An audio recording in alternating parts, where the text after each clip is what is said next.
No mundo ninja, o amor aparece quando menos se espera, às vezes como um choque, às vezes como um encontro que parecia impossível. Existem amores que nascem do acaso, outros que parecem obra do destino. Tem aqueles que surgem discretos, quase invisíveis, e os que queimam forte demais para serem ignorados. Alguns amores carregam sonhos que nunca viraram realidade, outros vivem intensamente, mesmo que por um instante. Há amores marcados pela dor, e amores que florescem devagar, no silêncio. Mas também existem aqueles que crescem junto com o tempo, e acabam se tornando o laço mais forte de todos. E hoje vamos reunir todos esses romances ninjas em um só vídeo. Comenta aí embaixo, qual é o seu casal preferido?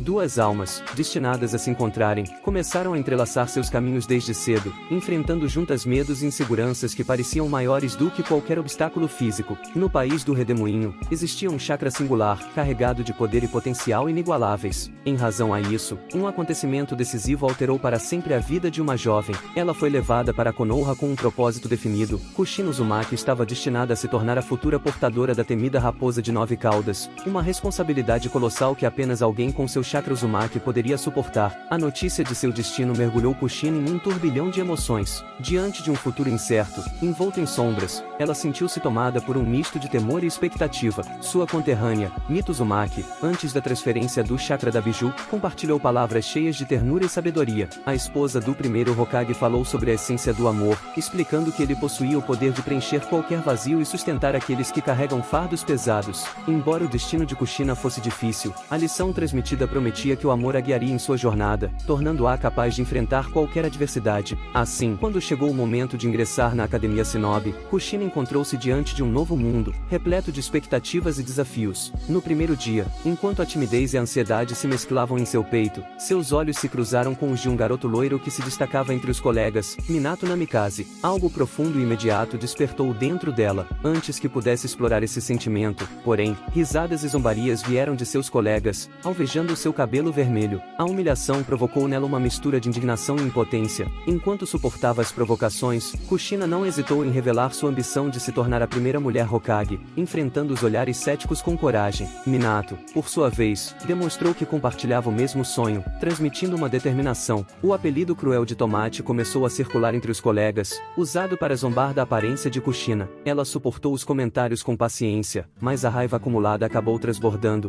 levando-a a reagir com coragem contra aqueles que a menosprezavam. Quando seus olhos se encontraram com os de Minato, a tensão se intensificou. Ele, surpreendido e intimidado, desviou o olhar, sentindo o nervosismo denunciado pelo rubor em seu rosto. Ainda assim, o sorriso que lhe ofereceu não trazia deboche, mas sim admiração e respeito. Kushina não percebeu naquele instante, mas, silenciosamente, uma conexão começava a nascer entre eles, prenúncio de um sentimento que resistiria a qualquer obstáculo. Algum tempo depois, enquanto atravessava a floresta com passos firmes, Kushina encontrou novamente um dos garotos que a haviam provocado em sala de aula. Desta vez, ele estava acompanhado do irmão mais velho, cuja intenção era claramente machucá-la. A perseguição começou de forma intensa, com kunais cortando o ar em sua direção. Determinada, Kushina contra-atacou com um golpe tão poderoso que deixou o agressor atônito. No entanto, o alívio durou pouco. O irmão mais velho surgiu por trás dela, cruel e desdenhoso, atacando com violência e deixando claro o desprezo que sentia por seus cabelos vermelhos. As lágrimas que brotaram dos olhos de Kushina não eram sinal de fraqueza, mas expressão de indignação diante da injustiça. Com esforço sobre-humano, ela se libertou da pressão do inimigo e revidou com tamanha intensidade que até o irmão recuou, assustado.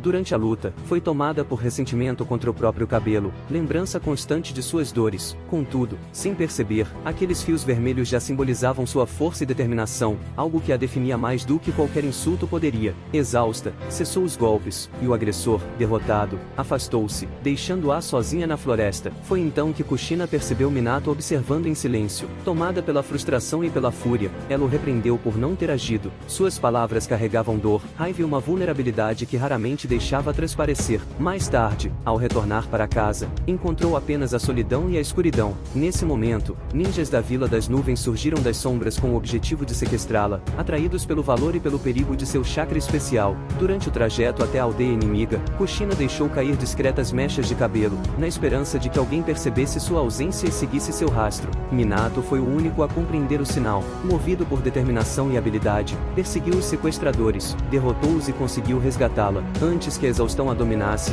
ele a tomou nos braços e a levou de volta para Konoha. Naquele instante, a noite não trazia apenas escuridão, mas também a promessa de algo extraordinário. Com delicadeza, Minato acariciou os cabelos de Kushina, reconhecendo neles a singularidade e a beleza que ela mesma nunca havia aceitado. Explicou que não havia interferido em seus conflitos anteriores porque confiava em sua força, mas que, diante daquela situação, não poderia permanecer inerte. Com sinceridade, revelou o medo de perdê-la e sentimentos profundos que até então guardava em silêncio. Surpresa, Kushina sentiu o coração ser tocado por uma emoção inédita. O cabelo que sempre rejeitou tornou-se, naquele instante, o elo invisível que os unia. Ela compreendeu que Minato enxergava sua essência, sua força e sua beleza interior, e não apenas a aparência. Reconheceu nele o homem de seus sonhos, o fio vermelho que parecia entrelaçar seus destinos, e se apaixonou profundamente. Aquele encontro na escuridão não representou apenas seu resgate, mas também a transformação de sua própria percepção sobre si mesma. Com o tempo, à medida que amadureciam, o amor entre Kushina e Minato floresceu com a intensidade de uma primavera eterna. Quando decidiram unir suas vidas em matrimônio, consolidaram um laço indestrutível, capaz de resistir a qualquer desafio que o destino colocasse em seu caminho. O momento em que Minato foi escolhido como o quarto Hokage chegou como uma notícia que mudaria suas vidas para sempre. Ao recebê-la, não hesitou em compartilhar a novidade com Kushina. Ela, tomada por uma alegria vibrante, envolveu em um abraço que transmitia não apenas entusiasmo, mas toda a profundidade de seu amor e da ligação intensa que os unia. Pouco depois, a vida reservou-lhes outra surpresa. Kushina descobriu que carregava em seu ventre um filho. Ao chegar em casa, Kushina encontrou Minato ocupando-se na cozinha, preparando a refeição com cuidado e atenção, um gesto simples, mas carregado de carinho. Impossibilitada de conter a emoção, ela lhe revelou a gravidez. Minato, tocado até a alma, foi tomado por surpresa e alegria, abraçou Kushina com ternura, e em silêncio, celebrou a chegada do filho que mudaria suas vidas. Mas que loucura, eu vou ser pai!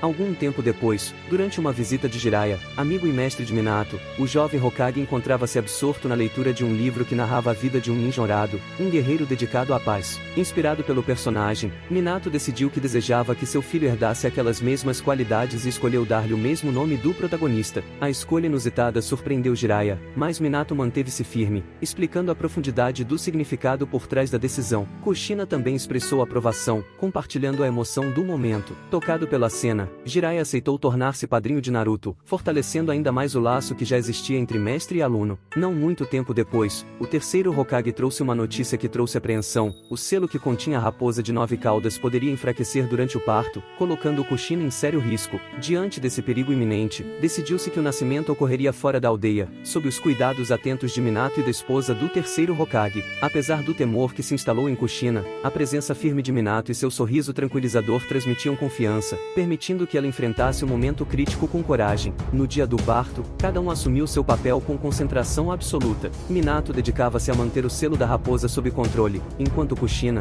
suportando dores extremas, sentia-se amparada pelo apoio incondicional do marido. Mesmo em meio à tensão, palavras da esposa do terceiro Hokage lembraram Minato da força extraordinária das mulheres, capazes de enfrentar sofrimento imenso com determinação e coragem. E naquele instante, o amor que unia Minato e Kushina brilhou com intensidade, mostrando-se como alicerce para enfrentar qualquer desafio. Do lado de fora do local, um mascarado envolto em mistério eliminava silenciosamente todos os Zambu que mantinham vigília, preparando o caminho para invadir o refúgio. Cada movimento seu era preciso, como se antecipasse cada reação dos guardas, sem que nenhum deles percebesse o perigo iminente. Dentro, Kushina havia acabado de trazer Naruto ao mundo. O choro do bebê ecoava pela sala misturado às expressões de dor de sua mãe, criando um contraste entre sofrimento e alegria. Minato permanecia ao lado dela, segurando sua mão, compartilhando um instante raro e precioso, o primeiro contato com seu filho. Entre sussurros de encorajamento e olhares cheios de ternura, ambos experimentavam a intensidade do amor que os unia àquele pequeno ser que agora dependia deles. Porém,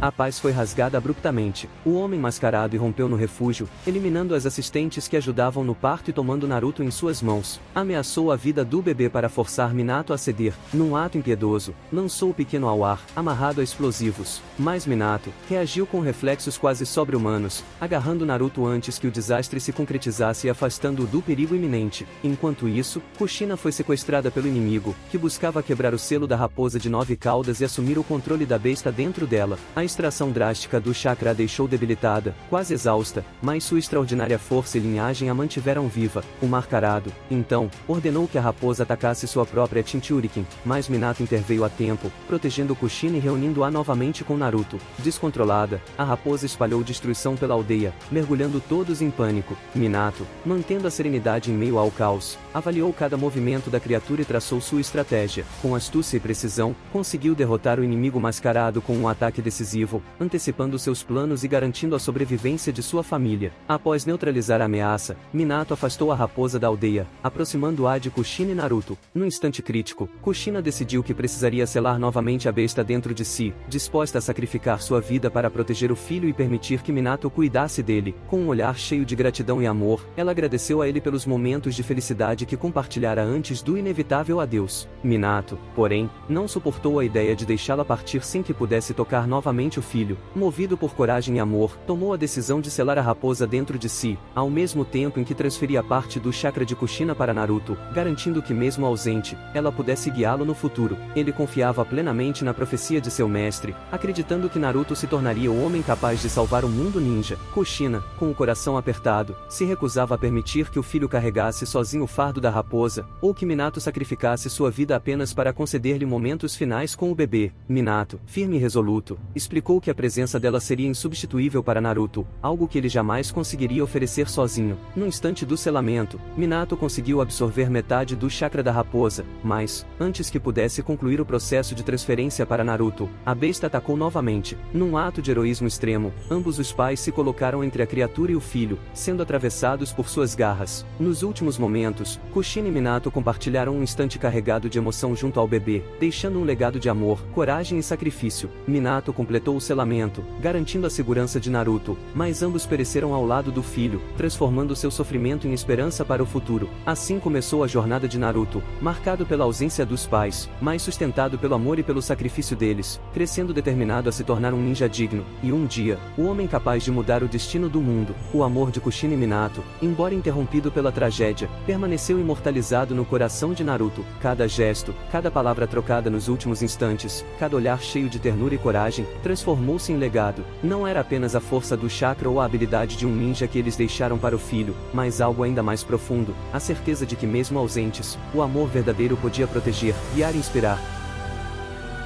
Obrigada. Muito obrigada.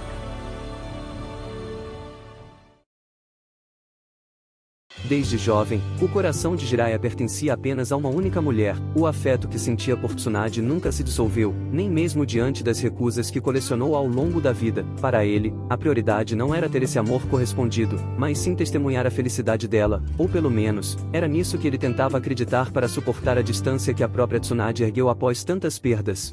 Eu jurei que zelaria por ela. É o meu dever e eu não vou abandonar. Eu só vou cercar ela de amor e torcer para que ela encontre a felicidade. É só isso que importa. Os dois, junto a Orochimaru, formaram a equipe de Hiruzen Sarutobi, em Konoha. Desde o primeiro dia, Jiraiya se deixou encantar pela força e beleza da companheira de time. Impetuoso, fazia questão de expressar esse interesse por meio de convites insistentes, quase sempre recebidos com frieza. Cada negativa doía, mas jamais o impedia de tentar outra vez. Certa vez, em meio a um treino, Hiruzen colocou-os diante do teste dos guizos. Jiraiya, tomado pela confiança, viu naquele desafio uma oportunidade, apostou com Tsunade que caso conseguisse capturar um guizo, ela teria de aceitar sair com ele. A jovem concordou, mas acrescentou uma condição cruel: se ele falhasse, nunca mais a perturbaria com tais pedidos. Determinado, arriscou tudo, porém, para sua frustração, foi o único do trio incapaz de obter sucesso. Tsunade, com um sorriso de escárnio, reforçou a promessa e enterrou ali sua chance imediata. Hiruzen, ao notar a frustração de Jiraiya, decidiu lhe ensinar a técnica de invocação. O jovem ninja acreditava que dominando esse poder, finalmente conquistaria a atenção de Tsunade. Movido por esse desejo, atirou-se de corpo inteiro nos treinos. Contudo, sua pressa o levou a usar o jutsu sem possuir o contrato adequado, o que deveria resultar em fracasso absoluto. Ao invés disso, foi lançado ao Monte Myoboku, o lar dos sapos sábios. Ali, conheceu Fukasaku, que o aguardava por causa de uma profecia do grande sapo sábio. Para provar-se digno do título de escolhido, precisaria exibir não apenas força, mas também caráter. No início, todo esforço tinha uma motivação egoísta, conquistar o coração de Tsunade. Porém, com o passar do tempo, seus objetivos se tornaram mais profundos, e sua evolução o colocou no mesmo nível que seus companheiros. Ainda assim,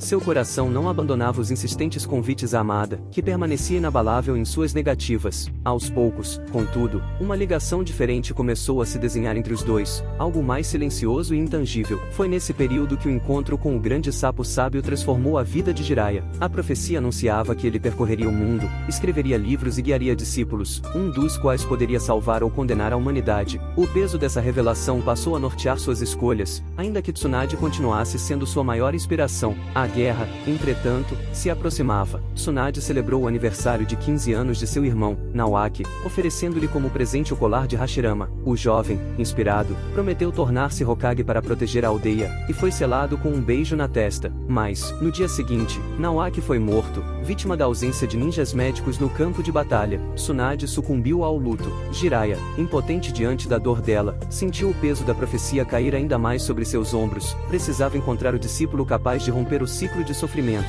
Não demorou para Tsunade conhecer Dan, um jovem que compartilhava a mesma visão de Naoaki sobre a importância de médicos no fronte. Ele também sonhava em ser Hokage, e nela despertou a memória do irmão. Tsunade, tocada, entregou-lhe o mesmo colar e selou aquele laço com outro beijo na testa. Jiraiya, mesmo dilacerado pela visão, não deixou de amá-la. Para ele, respeitar sua escolha era parte do verdadeiro amor, desejar que ela fosse feliz, ainda que não fosse ao seu lado. Anos depois, a guerra trouxe o lendário confronto contra Hanzo da Salamandra. Apenas poucos sobreviveriam, mas Jiraiya, Tsunade e Orochimaru saíram vivos, conquistando o título de lendários Sannin de Konoha. Ainda assim, a guerra cobraria mais um preço. Dan foi ferido mortalmente, e nem mesmo a força de Tsunade pôde salvá-lo naquela noite chuvosa.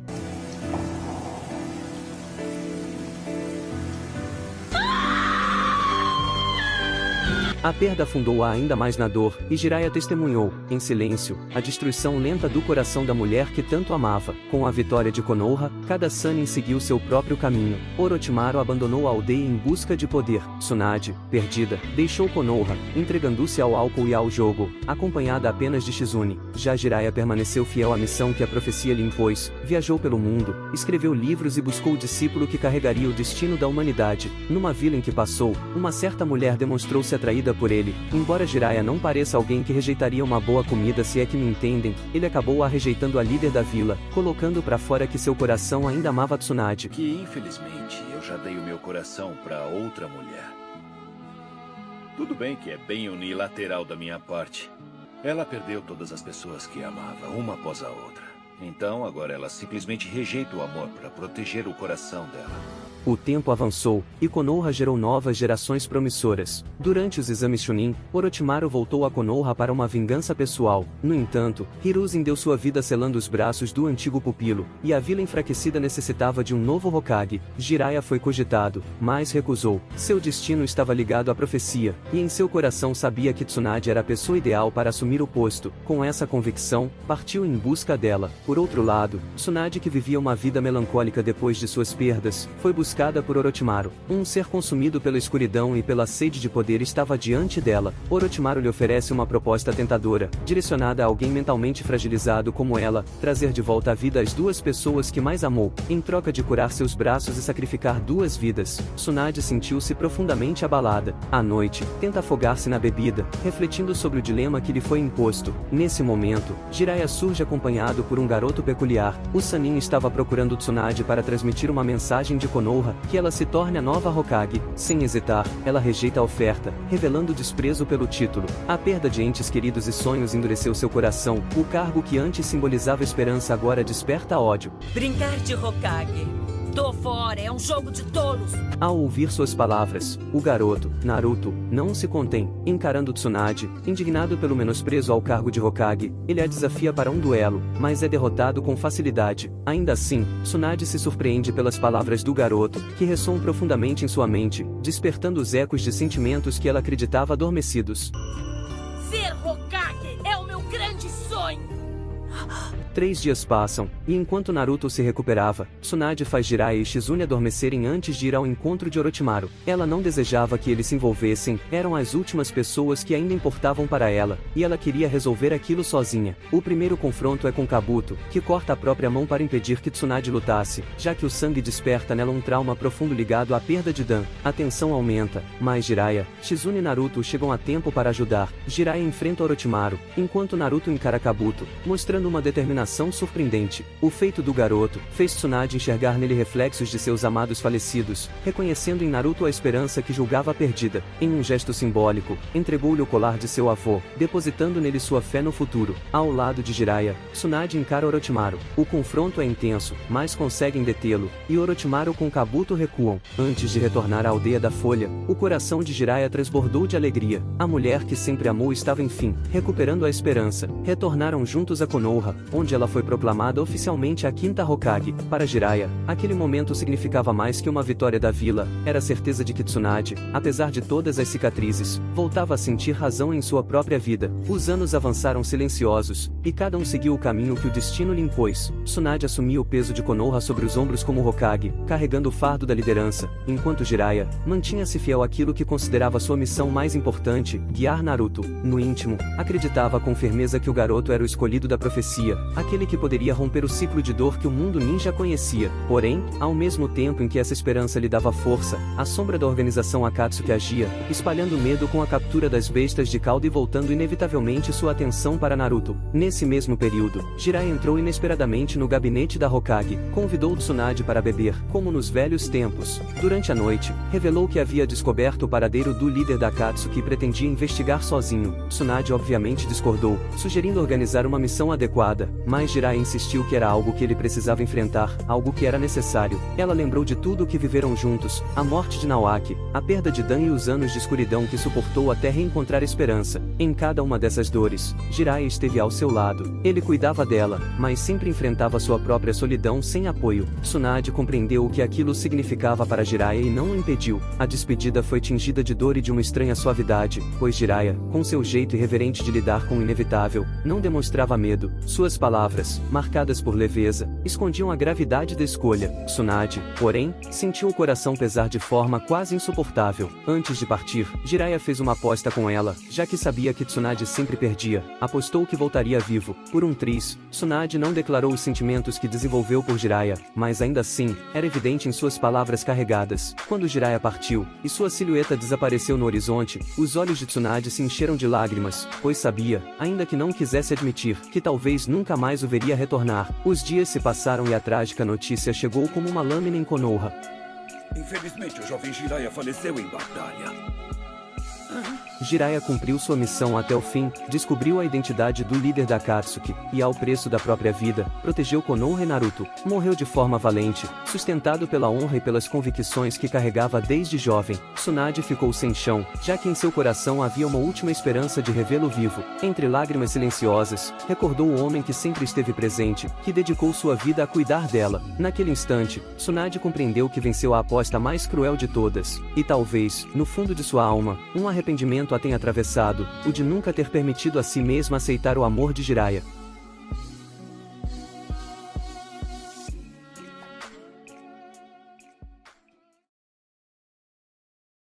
No coração de Konoha, nasceu um amor silencioso, entre um gênio marcado pela solidão e uma jovem de alma luminosa. Entre batalhas e perdas, eles descobriram refúgio um no outro, mas quanto mais forte o sentimento crescia, mais densa se tornava a escuridão ao redor deles. Na noite do massacre, quando o destino se tingiu de sangue, restou apenas a lembrança de um sonho. Izumi conheceu Itachi ainda nos primeiros anos de infância na academia ninja. O menino mantinha sempre um semblante reservado. Raramente trocava palavras com os colegas e muitas vezes soava ríspido sem intenção. Muitos interpretavam aquele silêncio como arrogância, mas Izumi via além. Percebia que ele apenas não sabia como se expressar. Por isso, com sua doçura e disposição, tentava se aproximar todos os dias tentando puxar a conversa. Mesmo sem receber resposta, ela não desistiu. Foi dessa persistência delicada que nasceu uma ligação destinada a se transformar em uma das histórias de amor mais belas. Numa noite fatídica, quando a lua iluminava a aldeia, Itachi se ocupava em acalmar Sasuke, seu irmão mais novo. O ar ficava cada vez mais pesado, trazendo presságios sombrios, e logo o choro de Sasuke rompeu o silêncio. De repente, fumaça escura cobriu o centro da vila, e de dentro dela surgiu a devastadora raposa de 9 caudas, dominada e lançada contra todos os habitantes. O caos tomou conta. Enquanto isso, em meio à confusão, Izumi derramava lágrimas. Minutos antes, havia perdido o pai para as garras da criatura. Atordoada, buscava a mãe, sem rumo certo, até que Itachi a encontrou. O encontro foi como um alívio em meio ao inferno. Ele a levou para os abrigos subterrâneos e juntos aguardaram o ataque chegar ao fim. Naquele instante de medo e desespero, uma confiança silenciosa nasceu entre os dois. Com a morte do pai, Izumi e sua mãe retornaram ao distrito do clã. Antes, viviam fora, pois o pai de Izumi era um homem que não pertencia aos Uchiha. O ataque, porém, mudou tudo. Viúva e sem escolhas, sua mãe decidiu regressar às suas origens. Na academia, Izumi e Itachi mostraram-se alunos excepcionais. Ambos obtinham notas excelentes e chamavam a atenção,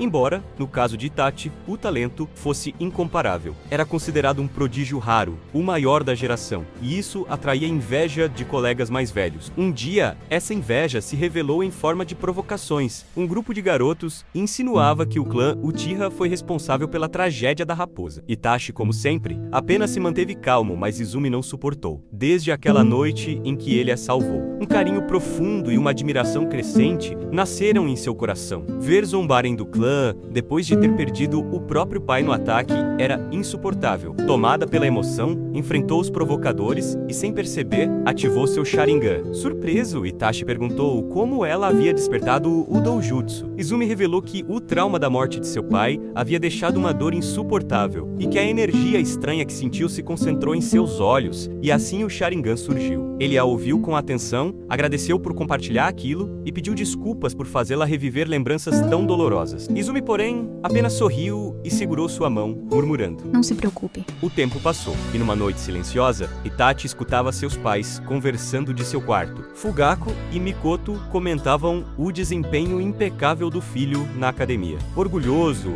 Fugaku, no entanto, questionava se Itachi tinha amigos de verdade ou se sua vida se resumia apenas a treinamento. Mikoto mencionou Shisui, o melhor amigo do garoto, mas o pai insistiu que queria vê-lo ao lado de pessoas da mesma idade, para que seu filho descubra também o valor da diversão. Ao ouvir aquelas palavras, o coração de Itachi foi tomado por uma lembrança: o sorriso sincero de Izumi, a única que fazia ele sentir-se verdadeiramente compreendido. Meses depois, ele se formou antecipadamente. Com apenas 7 anos já era genin, ultrapassando a maioria de seus colegas. Contudo, essa conquista trouxe um efeito colateral. A distância de Izumi aumentou. Certa vez, ao caminhar com Fugaku, o pai tentou agradar o filho, comprando seu doce favorito, mas todos já haviam se esgotado. Foi justamente nesse momento que se depararam com Izumi na rua. Então as duas crianças se afastaram para conversar à beira de um lago. Com um ar tímido, Izumi pediu desculpas por não ter o parabenizado quando se tornou genin e ofereceu um dos dangos que comprou. Em seguida, fica arrependida de ter feito aquilo,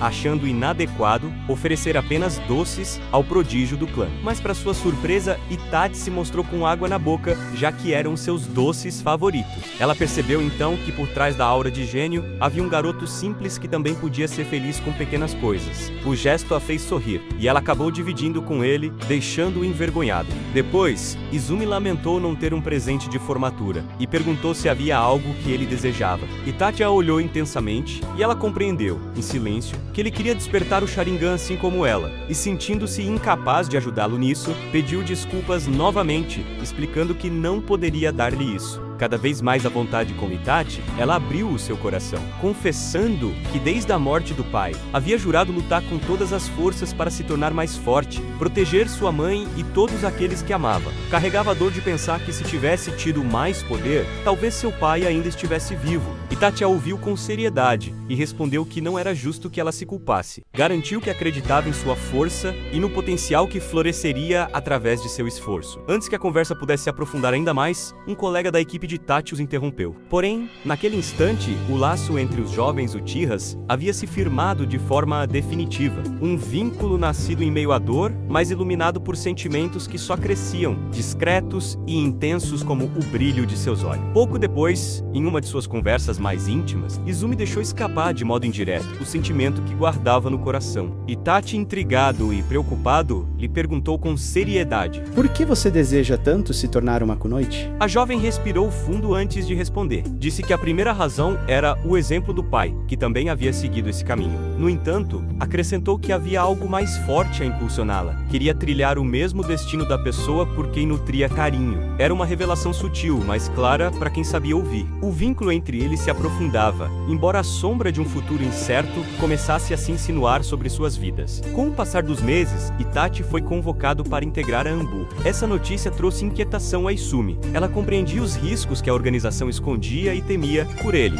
Ao mesmo tempo, no seio do clã Uchiha, reuniões cada vez mais tensas surgiam, carregadas de ressentimento pela forma como eram tratados pela vila. O clima se tornava sufocante. Pouco depois, a morte de Shizui abalou a todos. Estranhamente, muitos Uchihas lançaram suspeitas sobre Itachi, pois os dois estavam sempre juntos. Izumi, porém, jamais acreditou nessas acusações. Conhecia o coração nobre de Itachi e confiava que ele não teria feito algo tão cruel assim. Determinada a apoiá-lo, foi procurá-lo em sua casa. Na entrada, encontrou Fugaku, que informou que Itachi não estava. Izumi agradeceu e já se afastava quando Fugaku a chamou de volta. Olhando-a nos olhos, confessou saber da ligação especial que ela tinha com seu filho. Pediu-lhe, com a firmeza de um pai, que não o deixasse sozinho e que fosse seu apoio nos momentos mais duros. Surpresa, Izumi se curvou em sinal de respeito e aceitou aquela responsabilidade sem hesitar. Certa noite, no distrito Uchiha, Itachi se desentendeu com Yashiro, um dos líderes da conspiração contra a vila. Izumi correu em sua defesa, mas Itachi pediu que ela se afastasse, alertando que se permanecesse ali seria envolvida em problemas que não merecia. Então virou-se e partiu, deixando ela com o coração despedaçado. As noites seguintes foram longas e cheias de inquietação para Izumi. Algo sombrio se aproximava, e a resposta chegou sob a luz fria de uma lua cheia. A noite do massacre Uchiha. Silêncio e sombras tomaram conta do distrito. Do alto de um poste de luz, Itachi aguardava, preparado para cumprir a missão que lhe foi imposta. O primeiro destino por onde decidiu começar foi a casa da mulher que amava. Ali, encontrou Hazuki, a mãe da jovem, e a fez perder os sentidos sem feri-la. O barulho chamou a atenção de Izumi, que desceu rapidamente.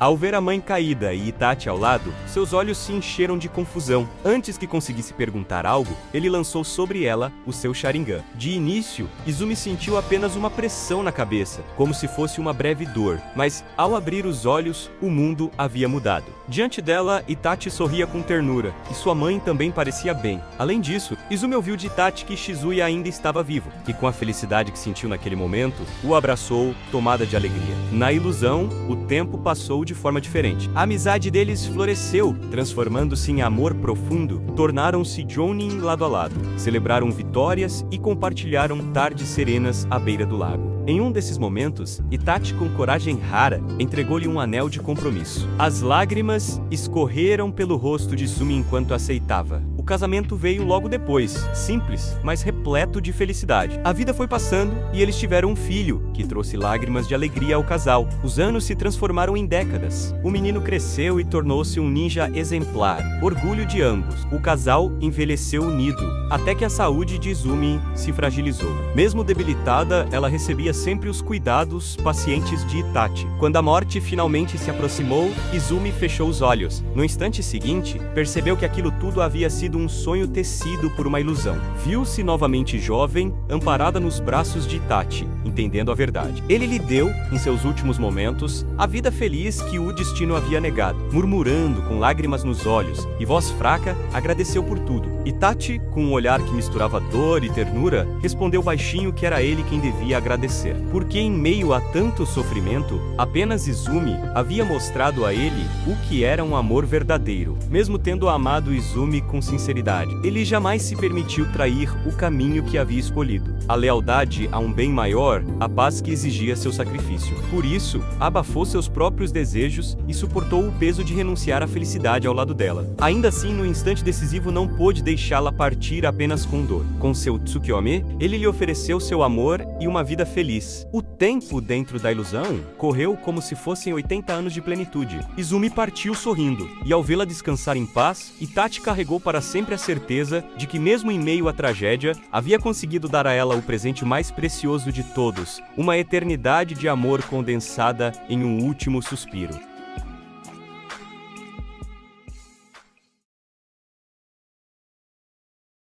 Durante a Segunda Guerra Ninja, em meio ao caos e à destruição, Yahiko e Conan se encontraram ainda crianças, ambos órfãos, carregando cicatrizes invisíveis de uma vida marcada pela perda. A conexão entre eles foi imediata, da necessidade de sobrevivência nasceu uma amizade profunda, firme e resiliente. Conan, sempre contida e reservada, mantinha suas emoções guardadas, como se seu coração fosse um segredo precioso. Yahiko, por outro lado, mostrava-se obstinado e determinado, jamais desviando de seus objetivos, mesmo diante das adversidades mais cruéis. Em silêncio, Conan nutria uma admiração intensa por Yahiko. Desde a infância, ele sonhava em acabar com a guerra sem recorrer à violência, e aquela visão transmitia uma sensação de paz que ela nunca experimentou antes. Movida por esse ideal, decidiu acompanhá-lo, apoiando cada passo e compartilhando do mesmo sonho. Seu propósito tornou-se inseparável do dele, seguir Yahiko e ajudá-lo a concretizar a esperança que carregavam juntos. Pouco tempo depois, Conan estendeu sua generosidade a Nagato, um menino desamparado, e ao seu cachorro. Unidos pelo destino e pela necessidade de sobrevivência, os três formaram um vínculo indestrutível, protegendo-se mutuamente em meio ao caos que os cercava. Com o desejo de aperfeiçoar suas habilidades, buscaram os lendários Sannin de Konoha, implorando para serem treinados. Apenas Jiraiya aceitou, declarando que era o mínimo que poderia fazer. Sob sua orientação, aprenderam técnicas que não apenas fortaleciam seus corpos, mas também seus laços. O cuidado do mestre aqueceu seus corações carentes, preenchendo, ao menos temporariamente, o vazio deixado pela perda de suas falecidas famílias. Quando Jiraiya retornou à sua vila, Yahiko foi quem mais sofreu com a separação. Ainda assim, prometeu a Conan que levaria adiante o legado de seu mestre e continuaria a lutar pela paz que ambos almejavam. Anos se passaram, e o trio fundou a Akatsuki, com Yahiko à frente, apoiado por Conan e Nagato. A organização cresceu rapidamente, e os três tornaram-se pilares indispensáveis uns para os outros. Cada decisão, cada passo, estava profundamente entrelaçado, e a perda de qualquer deles poderia desestabilizar toda a estrutura que haviam construído com tanto esforço. Enquanto enfrentavam desafios e consolidavam seu sonho, algo mais floresceu entre Yahiko e Conan. Da amizade pura e duradoura, emergiu um amor silencioso, intenso, mas contido pelas circunstâncias que os cercavam. O primeiro sinal desse sentimento surgiu de forma sutil. Yahiko e Nagato encontraram uma carta de amor endereçada a Conan por um companheiro. Yahiko, tomado por uma pontada de ciúmes, se questionou sobre a resposta de Conan. Nagato, conhecendo os verdadeiros sentimentos de seu amigo, providenciou uma desculpa para que ele pudesse ir até ela sem constrangimentos. Yahiko encontrou Conan conversando com o pretendente, e Nagato, atento, indagou se Yahiko nutria sentimentos por Conan. Ele suspeitava, e sua intuição estava certa. Conan, percebendo a presença de ambos, revelou que havia dito ao companheiro que não estava pronta para o amor, pelo menos até que os objetivos da Akatsuki fossem alcançados. Ao ouvir isso, Yahiko sentiu um alívio silencioso e percebeu a profundidade da conexão que os unia, uma ligação que ia muito além de palavras ou promessas. No entanto, a beleza desse sentimento nunca se concretizou plenamente. O mundo em que viviam era implacável, e as tramas da guerra avançavam minuto a minuto, ameaçando qualquer chance de felicidade. A flor do amor entre Yahiko e Conan permaneceu delicada e escondida, como uma promessa silenciosa, vulnerável diante das tempestades da realidade. A vontade de matar que Nagato demonstrou durante o incidente com supostos ninjas da Vila da Pedra deixou Yahiko e Conan profundamente preocupados. Sob a chuva intensa, que caía como se o mundo também lamentasse o que estava por vir, Yahiko esperava Conan para uma conversa. Ele disse a ela que sua atenção deveria se concentrar em Nagato, pois ele era a ponte capaz de guiá-los em direção à paz. Conan, por sua vez, lembrou de que ele também era essencial para Akatsuki, e que assim como na infância, continuaria a apoiá-lo e acompanhá-lo em cada passo. Yahiko reafirmou que sua própria determinação em cuidar de Nagato seria um pilar para a paz que almejavam, e pediu que Conan o ajudasse nisso. Antes de deixar a torre, ela implorou que ele se cuidasse, e naquele instante, Yahiko sentiu, silenciosamente, o quanto era importante para ela. Poucos dias depois, Yahiko conseguiu uma reunião decisiva com Hanzo, líder de Amegakure. O que parecia ser um passo importante para os ideais da Akatsuki transformou-se rapidamente em tragédia. Conan, que patrulhava outro ponto da vila, foi raptada e mantida refém por Hanzo. A reunião não passava de uma emboscada. O líder da vila utilizou Conan para forçar Nagato a matar Yahiko. Conan implorou, desesperada, para que fugissem e sacrificassem sua própria vida, mas Yahiko se manteve firme. Ele insistiu que Nagato tirasse sua vida, disposto a se sacrificar pelo amigo e pela mulher que amava. O choque tomou conta de Nagato. Incapaz de reagir, ele observou Yahiko, com força de vontade indomável, cravar a kunai em seu próprio peito usando a mão de Nagato.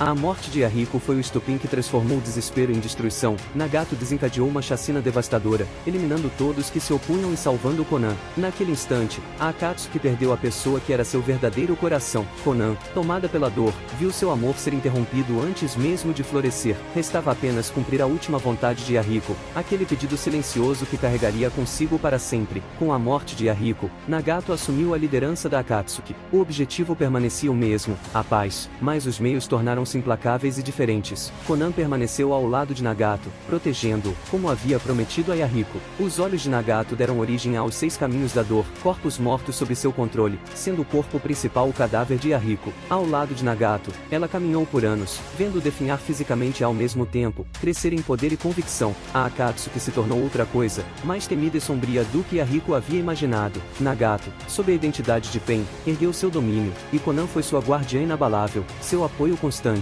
No entanto, mesmo quando o nome da organização se espalhava como terror pelo mundo shinobi, o coração de Conan permanecia preso à lembrança de Yahiko. Era por ele que suportava tudo, e era nele que encontrava forças para não vacilar. Existe um contraste interessante na história de alguém quando a admiração e o amor conseguem unir pessoas de personalidades bastante distintas. Para um crítico como Shikamaru, que não tinha muita experiência em lidar com mulheres, isso nem passava por sua cabeça, já que para ele, as mulheres eram difíceis de entender. No entanto, seu pai Shikaku explicou os benefícios de ter ao lado uma mulher determinada. Escute, Shikamaru. Pense que sem as mulheres você e eu nem existiríamos. E posso garantir que elas tornam os homens melhores do que seríamos sem elas. Diferentes de nós, até a mais forte delas não tem medo de ser gentil com o homem que ama.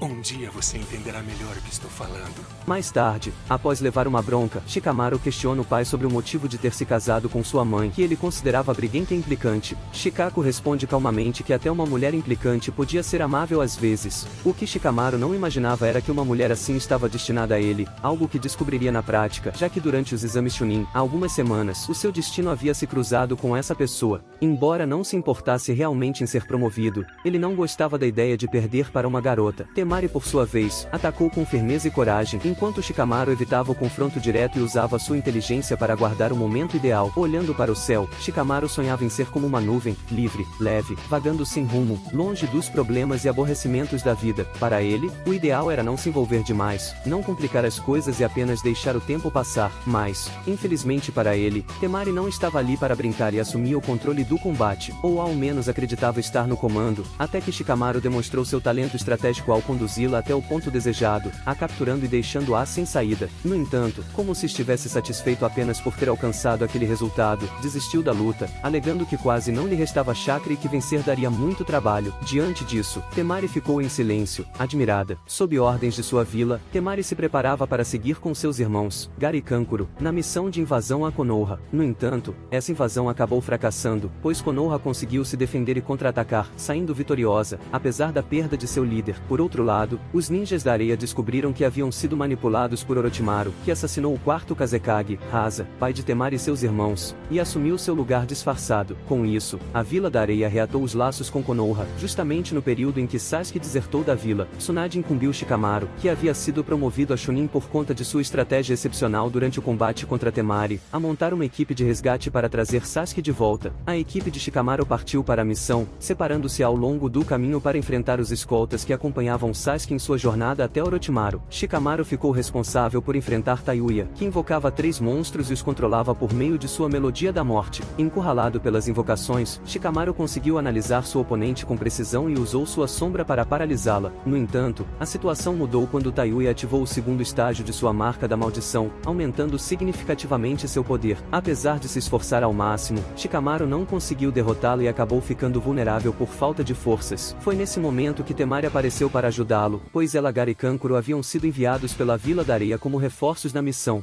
Quem é você?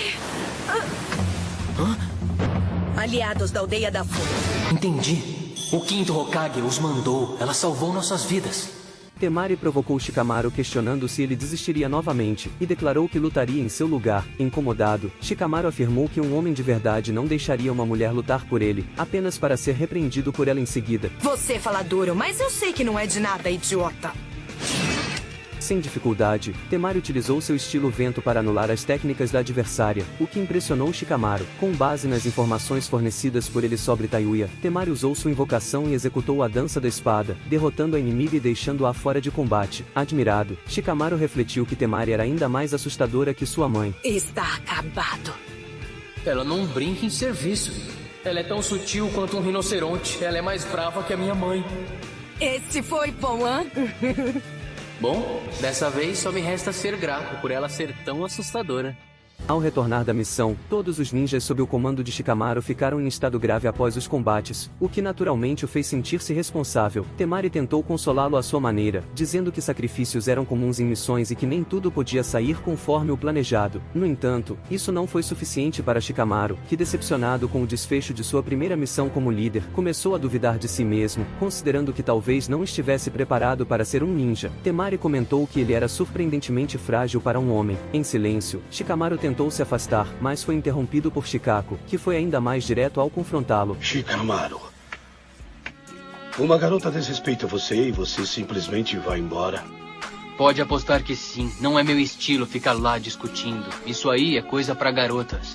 Shikaku apontou que fugir diante de um desafio só confirmaria sua covardia e destacou que mesmo que ele desistisse, as missões continuariam e seus companheiros ainda seriam enviados a campo, enfrentando os mesmos perigos. Enfatizou que Shikamaru tinha a chance de aprender com os erros, tornar-se um líder melhor e se aperfeiçoar para que na próxima missão, todos voltassem em segurança. Quando recebeu a notícia de que todos os seus companheiros estavam fora de risco de vida, Shikamaru caiu em lágrimas, aliviado e sentindo um grande peso sair de seus ombros. Diante disso, prometeu que faria de tudo para garantir o sucesso da próxima missão. Dias depois, Shikamaru foi encarregado de se despedir dos Irmãos da Areia, agradecendo pela ajuda. Antes de partir, Temari não perdeu a oportunidade de provocá-lo novamente, zombando da situação em tom irônico. Vejo você da próxima vez que precisar ser salvo. É só me avisar que eu virei, seu bebê chorão.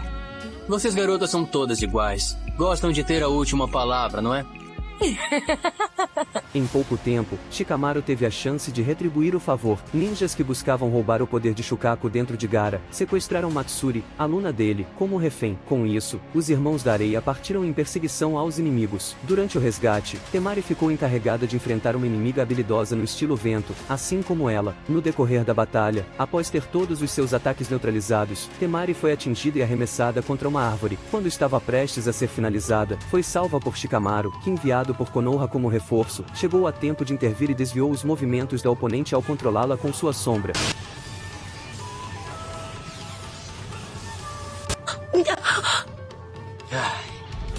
Quase que não dá tempo. Shikamaru mencionou que um homem deve sempre honrar suas dívidas com uma mulher, fazendo que Temari, com seu habitual sarcasmo, lembrasse de não chorar novamente caso algo acontecesse com seus companheiros.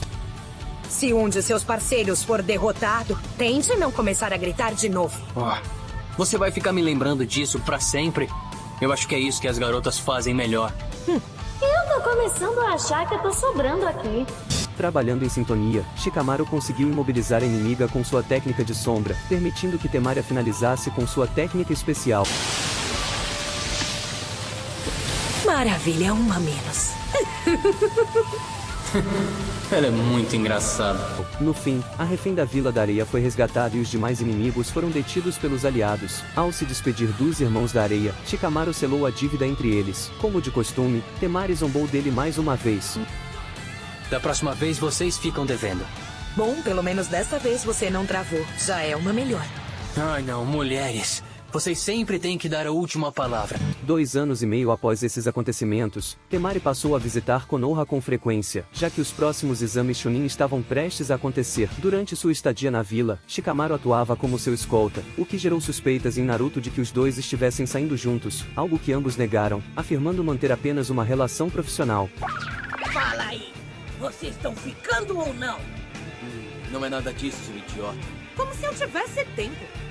As provas Chunin estão pra começar. Eu tô ocupada correndo atrás de um lado pro outro entre a sua aldeia e a minha, me preparando pra elas. É verdade, e eu sou a escolta dela. Isso é muito chato e não me pergunta como aconteceu. Alguns dias depois, ao amanhecer, Temari se preparou para retornar à sua vila. Shikamaru, como um bom escolta, acordou cedo e apareceu em seu caminho para acompanhá-la até a saída de Konoha, atitude que a surpreendeu, considerando sua habitual preguiça. Juntos seguiram até o portão principal, e antes de partir sozinha, Temari comentou que já era hora de Shikamaru se tornar um jounin, afirmando que ele tinha capacidade para isso, desde que parasse de reclamar. Em seguida, partiu, demonstrando um leve sorriso. Quer saber, já é hora de você se tornar um Johnny. E eu acho que você pode conseguir isso. Claro, se parar de reclamar que tudo é uma chatice. Hã? Nossa, que chatice. Após algum tempo e vários acontecimentos, eles se reencontraram em meio à guerra. Pela primeira vez, o mundo ninja enfrentava um inimigo comum, o que levou à formação de uma aliança entre as vilas marcando o início da Quarta Grande Guerra Ninja. Shikamaru e Temari integraram o 4º Esquadrão, especializado em combate de longa distância, sob o comando de Gaara. Diante da rápida organização de 80.000 ninjas em unidades, Temari demonstrou admiração por Shikaku, reconhecendo-o como um estrategista muito incrível, e aconselhou Shikamaru a não envergonhar o pai. Em seguida, alertou que por Gaara ser o capitão do esquadrão e também comandante-chefe, Shikamaru, como substituto imediato, deveria estar atento, já que na prática seria o capitão em campo. Como de costume, Shikamaru concluiu que aquilo seria um saco. Em determinado momento da guerra, a luta entre Hashirama e Madara desanima a aliança, que observa impotente o confronto entre esses ninjas poderosos. Diante disso, Shikamaru instrui-no a contatar todos os aliados. Ele enfatiza que embora pudessem parecer inúteis naquele momento, chegaria a hora em que todos seriam necessários. Por isso, não podiam perder o foco nem por um segundo e precisavam aproveitar a oportunidade. Com isso, Shikamaru consegue levantar novamente a moral dos aliados. Temari, deixando transparecer um início de admiração, reflete que Shikamaru seria um excelente Hokage, pois possuía as qualidades básicas de um líder. No entanto, pouco depois, Madara ativa o Tsukuyomi infinito e concretiza seu plano. Em um instante, todos os seres vivos são aprisionados por raízes e encapsulados, mergulhando em um sono profundo onde vivem dentro de seus próprios sonhos. Apenas o time 7 e os Kages revividos permanecem imunes. No sonho de Shikamaru, ele presencia a confusão de um relacionamento, ao ver uma discussão entre sua mãe e seu pai, que estava vivo, enquanto Asuma, também vivo, tenta acalmar sua filha chorona ao lado de Kurenai. Diante disso, Shikamaru conclui que o casamento parece ser uma grande chatice, e talvez não seja algo para ele. Temari aparece e concorda com ele, e os dois seguem por caminhos diferentes. No entanto, o que ambos não sabiam era que estavam cada vez mais próximos de firmar uma relação, pois com o fim da guerra, seus caminhos acabariam se entrelaçando. 2 anos depois, as vilas permanecem unidas pela aliança, realizando reuniões para manter a paz no mundo. Durante uma dessas reuniões, o comportamento de Shikamaru chama a atenção de Temari, que após as discussões sobre a queda nos serviços ninjas e uma longa lista de desaparecidos desde a Grande Guerra Ninja, o aborda questionando o que ele estava escondendo. Shikamaru nega com seriedade qualquer insinuação, e um pouco incomodado, ressalta que como representantes de suas respectivas vilas, não deveriam se intrometer nos assuntos pessoais um do outro. A resposta faz Temari dar um tapa nele, afirmando que ele não era como ela imaginava. あんまりよそのことに首を突っ込むな。何しやがる。見損なったよ、あんた。Após o incidente com Temari, Shikamaru relata a situação para Kakashi-sensei, destacando que Temari possuía uma intuição muito aguçada e que eventualmente, descobriria sobre o País do Silêncio, onde pessoas desaparecidas e ninjas renegados estavam sendo abrigados, possivelmente realizando missões ilegais. De volta à Vila da Areia, Temari recebe autorização de Gaara para investigar o que Shikamaru estava escondendo. Ao chegar em Konoha, ela logo descobre que Shikamaru estava em uma missão perigosa para assassinar o líder do País do Silêncio, após o sequestro de vários ninjas de alto escalão, incluindo Sai. Enquanto isso, Shikamaru vê seus companheiros sendo controlados por um genjutsu do inimigo, que compartilha sua visão sobre o mundo ninja e sua insatisfação com a paz imposta pelas grandes nações. Ele mostra uma flor que só cresce no País do Silêncio e que morre ao ser removida de seu ambiente, comparando-a aos ninjas que deixaram de evoluir em tempos de paz. Shikamaru percebe que o cheiro da flor permitia que Gengo manipulasse as pessoas. Ele pergunta por Rou e Soku, que aparecem atrás dele já convertidos em guardas sob o controle de Gengo. Shikamaru resiste e consegue escapar da sala. Em seguida, ele decide enfrentar Gengo diretamente, lutando contra seus companheiros controlados, enquanto o inimigo se retira. Durante o confronto, Shikamaru é nocauteado por Soku, e caído, percebe que seu corpo havia chegado ao limite. Nesse momento, Temari e no Shouji aparecem para ajudá-lo. Shikamaru acredita estar sonhando, até que Temari lhe dá um tapa por ter mentido para ela na reunião da Aliança Ninja. Shikamaru! Temari! お前は私が見込んだ男だろ。何ボサッとしてんだよ。今のは連合の会議で私に嘘をついた分だ。Shikamaru pede desculpas a Temari, e em seguida, os deixa encarregados de lidar com seus companheiros sob o controle de Gengo, partindo para enfrentar o inimigo diretamente. Antes de ele seguir, Temari lança para ele as antigas lâminas de chakra de Asuma Sensei. Shikamaru então parte determinado para o confronto final. Temari enfrenta Soku, show de combate Rou, e Ino enfrenta Sai. Temari consegue atingir Soku e libertá-la do controle, assim como Show desperta Rou. Resta apenas Sai, que é libertado pela técnica especial de Ino. Gengo atrai Shikamaru para um quarto escuro, onde ele não consegue usar suas sombras e sua audição se torna mais sensível, deixando-o vulnerável ao jutsu do inimigo. Ainda assim, Shikamaru não hesita. Ele sabia que Gengo infundia chakra em sua voz para manipular os outros. O jutsu do inimigo desperta as inseguranças de Shikamaru, e ele luta para manter o foco até se lembrar do verdadeiro motivo pelo qual estava se esforçando tanto. Com isso, ele recupera a calma e resiste ao jutsu de manipulação, livrando-se da influência de Gengo, o que surpreende o oponente. Logo depois, Temari e os outros chegam ao local, e Shikamaru chama seus companheiros para concluir a missão, derrotando Gengo de vez. Com Gengo e seus seguidores finalmente chega, ou ao menos era o que Temari pensava. Com o casamento de Naruto e Hinata se aproximando, Shikamaru decide presenteá-los com uma lua de mel, mas sente que precisa de uma opinião feminina antes de finalizar a escolha. Ao encontrar Temari pelas ruas da vila, ele, encorajado por Shoji, resolve perguntar a ela. Com os nervos à flor da pele, Shikamaru questiona para onde ela gostaria de ir em uma lua de mel. Temari, envergonhada, pergunta o motivo da pergunta, pensando que Shikamaru queria passar uma lua de mel com ela. Sem revelar o real motivo, ele apenas insiste, sugerindo um jantar seguido de um banho termal. Temari, corando, responde que seria uma boa ideia. Shikamaru a convida para visitar os locais com ele e Shoji, mas Shoji inventa uma desculpa de que iria comer, deixando os dois a sós. Eles caminham juntos sem dizer uma palavra, até que param para jogar kunais. Shikamaru, fontes termais. Shikamaru convida Temari para entrar. No entanto, Temari interpreta o convite como algo romântico, acreditando que ele queria entrar com ela como um casal, o que a deixa insegura, temendo se deixar levar pelo momento. Sem entender a reação dela, Shikamaru decide explicar que estava apenas buscando um presente de casamento para Naruto e Hinata, o que deixa. Temari retorna a Konoha com seus irmãos para a reunião mensal dos Kages, mas não estava nem um pouco a fim de cruzar caminho com Shikamaru, envergonhada pelo mal-entendido. No entanto, ao entardecer, Shikamaru vai até ela para se desculpar pela confusão, e dessa vez, a convida para um encontro de verdade. Ela aceita, e os dois jantam juntos de forma agradável e descontraída. O encontro é um sucesso, e Temari retorna para casa no dia seguinte com um sorriso radiante no rosto, indicando que Shikamaru havia literalmente usado muito bem sua sombra, se é que me entendem. O dia do casamento de Naruto e Hinata finalmente chega, reunindo todos os amigos próximos na cerimônia. Durante o evento, Temari demonstra ciúmes ao notar Shikamaru olhando para outras garotas, mas ele nega e segura suas mãos, deixando-a corada, o que mostra claramente que haviam assumido o relacionamento.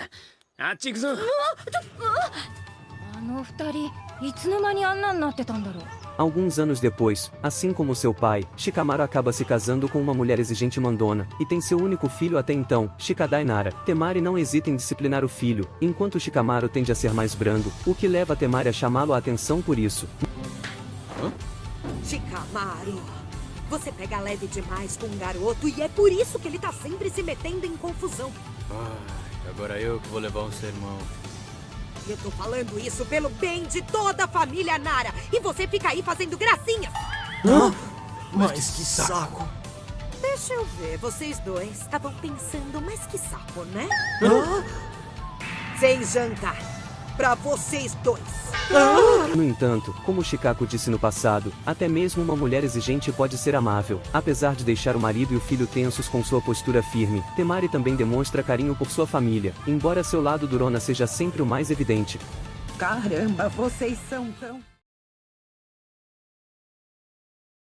Ele foi criado para não sentir nada. Ela sempre sentiu demais. Sai era vazio, treinado para obedecer. Ino era emoção pura, marcada por antigas decepções. Durante a Ino acreditava que o amor era como nos contos de fadas, intenso, imediato e quase sempre girando em torno do garoto mais bonito da escola. E para ela, esse papel tinha nome e sobrenome, Sasuke Uchiha. Como muitas garotas da sua turma, ela se encantou por aquele talentoso garoto, projetando nele todos os sentimentos que ainda estava aprendendo a entender. A paixão, porém, veio veio acompanhada de algo que Ino não esperava, a competição. A amizade com Sakura, antes marcada por gestos de apoio e admiração, se viu abalada pela disputa silenciosa pelo mesmo garoto. O sorteio dos times da academia foi um golpe inesperado. Sasuke havia sido colocado no mesmo time que Sakura. A frustração de Ino foi difícil de esconder. Era como se o destino estivesse conspirando contra ela. Ainda assim, Ino não se deixou abater. Canalizou seus sentimentos na dedicação ao próprio time ao lado de Shikamaru e Shoji, mas sempre que tinha chance, aproveitava para provocar ciúmes em Sakura. No entanto, conforme o tempo passava, o garoto por quem ela havia se apaixonado parecia cada vez mais distante. Sasuke se deixava consumir pelo ódio, pela sede de vingança, e pela ideia de poder acima de tudo, até que um dia, decidiu abandonar a vila, rompendo todos os laços que havia construído. O tempo passou, e Ino seguiu em frente como podia. Foi então que surgiu alguém novo em cena, um rapaz de olhar apático, comportamento estranho e palavras fora de lugar. Eu me chamo Sai, mas se quiserem me tratem informalmente.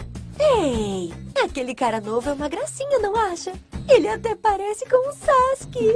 Sai havia sido designado para substituir Sasuke no time 7, mas era evidente que não se encaixava facilmente. Criado sob as regras frias da raiz, Sai não sabia lidar com sentimentos, nem os próprios, muito menos os dos outros. Tental, que o ensinavam, por exemplo, a criar apelidos com base nas características físicas das pessoas. Um deles acabou gerando sua primeira confusão. Ele chamou Sakura de feia, acreditando estar criando intimidade. Obrigado pelo conselho. Feiosa. Ino conheceu pouco depois, e foi ali no hospital que ela teve sua primeira impressão do garoto que um dia mudaria o rumo de seu coração. Ela achou Sai bonito, talvez pelo cabelo preto ou pela expressão indiferente, uma lembrança visual semelhante a Sasuke. Eles foram juntos como de costume, foi espontânea. Sai, ainda seguindo seus manuais internos, decidiu dar a ela um apelido. Enquanto Naruto e Sakura temiam do que ele poderia dizer, Sai concluiu. Com o passar do tempo, notícias sombrias começaram a circular. O mesmo garoto por quem Ino havia se apaixonado um dia, agora fazia parte da organização mais temida do mundo ninja. A resposta de seus amigos foi imediata. Sabendo do risco que Sasuke representava e das possíveis represálias que Konoha poderia sofrer por suas ações, eles tomaram uma decisão dura: eliminá-lo com as próprias mãos. Ao ouvir isso, Ino ficou abalada, tentando esconder o impacto daquela realidade tão brutal. Por mais que seu coração já estivesse se abrindo para novos caminhos, aquilo deixava claro que os sentimentos por Sasuke ainda existiam. Encarar a possibilidade de vê-lo morrer, e pior ainda, pelas mãos dos próprios amigos, fez Ino perceber que isso doía mais do que ela gostaria de admitir. Kiba, そんな言い方。Ino はね、サスケくんのこと。仕方ねえだろ。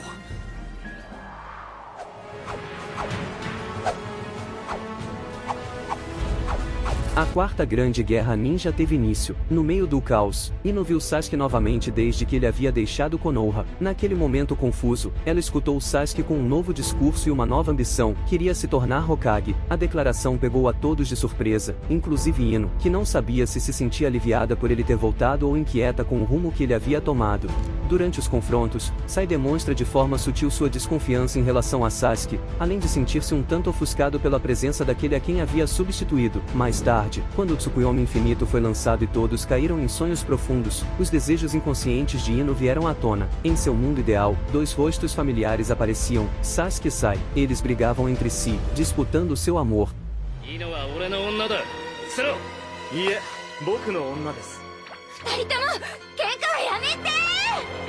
O sonho deixava claro que Ino talvez não tivesse coragem de admitir acordada, ainda estava dividida, mas o tempo, aos poucos, mostraria qual dos dois realmente estaria ao seu lado quando o mundo despertasse. Havia sido enviado por Konoha para investigar uma movimentação suspeita em um pequeno país vizinho. No entanto, o inimigo, usando uma técnica obscura de manipulação mental, conseguiu tomar o controle da mente de Sai. Ele então se voltou contra seus próprios companheiros. Usando sua técnica de transferência de mente, Ino conseguiu entrar no subconsciente de Sai para tentar libertá-lo daquele estado. Ela conseguiu lhe acalmar e assim ele finalmente acordou. Sai! Confuso com Ino ali, tão determinada a salvá-lo, Sai sentiu-se tocado de um jeito que nem ele conseguia explicar. Foi um daqueles momentos. Após a missão, ele se aproximou de Ino, e agradeceu sinceramente por ter sido salvo por ela e então sugeriu um encontro para compensá-la. Basicamente o encontro foi marcado, e embora não se mostre o momento exato em que esse encontro aconteceu, tudo indica que eles se envolveram, já que no casamento de Naruto e Hinata, Ino e Sai apareceram juntos e próximos, como um casal em formação. それはともかく、周りの人は僕らにも同じ感想を持つと思うよ。 Com o passar do tempo, os dois oficializaram a relação, casaram-se e formaram uma família. Tiveram um filho, Inojin, que herdou traços dos dois, tanto no talento artístico quanto na personalidade. Mesmo sem tanto tempo em cena quanto outros casais, Ino e Sai sempre demonstraram ser uma família unida, construída sobre respeito, parceria e evolução mútua. Entre batalhas, missões e momentos em família, mostraram que o amor pode surgir onde menos se espera, e crescer forte, mesmo nas condições mais improváveis. 授業、イノジンはどうだった？ 大丈夫。僕たちの子だからね。何急に？やだもう。 Uma pequena Sakura, que era bastante insegura devido ao tamanho de sua testa, se apaixonou por Sasuke Uchiha, o garoto mais popular da Academia Ninja, assim como quase todas as meninas de sua turma, incluindo sua melhor amiga, Ino Yamanaka. Ino havia defendido Sakura das provocações sobre sua testa avantajada, incentivando-a a mostrá-la com orgulho e a ter mais confiança. Esse apoio criou um forte vínculo entre elas, que acabou abalado quando Ino descobriu que ambas estavam interessadas em Sasuke.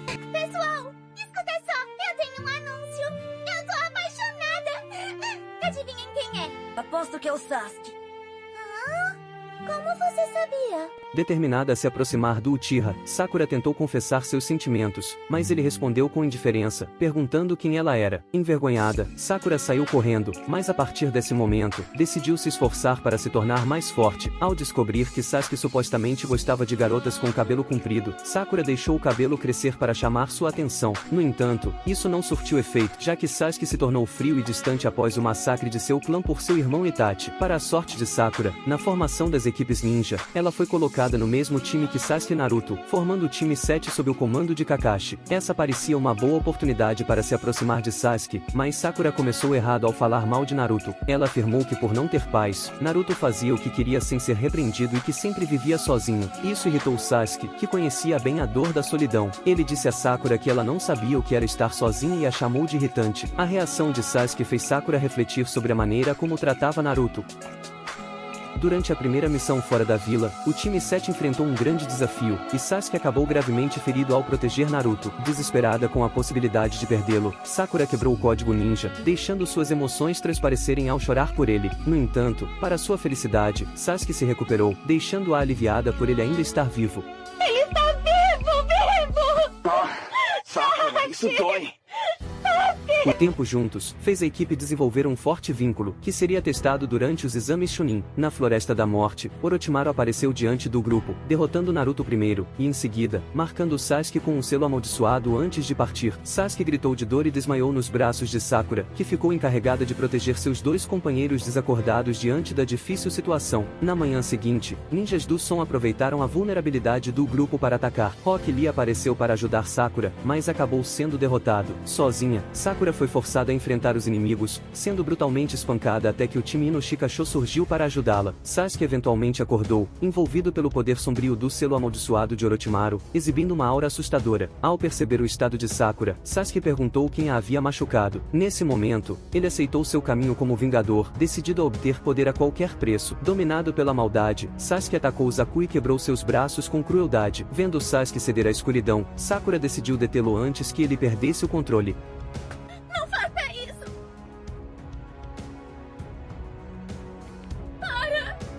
O gesto de Sakura conseguiu acalmá-lo, trazendo Sasuke de volta à razão.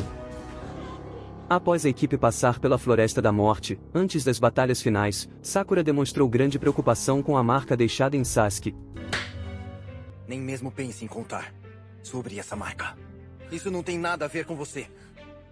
As batalhas finais começaram. Nesse ponto, Sakura já havia enfrentado Ino, mas foi desclassificada após o combate terminar empatado. Sasuke, por sua vez, enfrentaria Gaara após vencer seu oponente na primeira rodada. O combate começou intenso, mas foi interrompido pela invasão de Orochimaru, que havia arquitetado um ataque para matar seu antigo sensei com o apoio da Vila da Areia. Determinado a concluir sua luta, Sasuke seguiu Gaara, mas em meio à batalha, acabou perdendo a mobilidade de seu corpo devido ao selo amaldiçoado. Quando Gaara avançou para matá-lo, Sakura se colocou na frente para protegê-lo, sendo atingida e capturada pela areia do adversário, ficando incapacitada. Sasuke, sem conseguir reagir, pediu a Naruto que a salvasse, mesmo que fosse a última coisa que ele fizesse. No fim, Uzumaki conseguiu cumprir o combinado ao derrotar Gaara com muito esforço. Após o incidente e a morte do terceiro Hokage, Konoha recebeu a visita de Itachi, que foi encontrado por Sasuke. Este, por sua vez, toma uma surra de seu irmão, que diz que lhe faltava mais ódio para enfrentá-lo. Sasuke fica gravemente ferido e sob os efeitos do Tsukuyomi de Itachi, que em seguida escapa. Graças ao retorno de Tsunade para assumir o posto de quinta Hokage, Sasuke conseguiu se recuperar, o que trouxe alívio para Sakura, que o abraçou intensamente.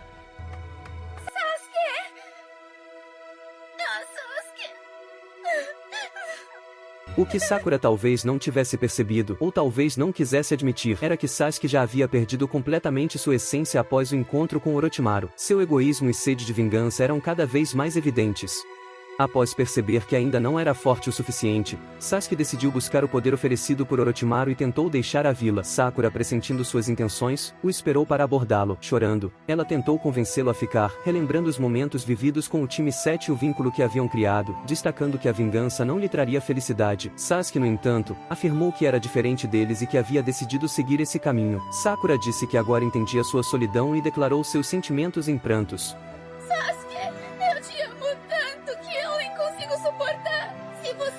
Comigo, eu prometo que não vai se arrepender. Sasuke, eu farei qualquer coisa por você, qualquer coisa. Por favor, Sasuke, eu tô implorando, não vá embora. Sasuke friamente a chama de irritante e antes de partir, agradece a ela por tudo e a deixa inconsciente em um banco para impedi-la de segui-lo. Traz ele pra casa.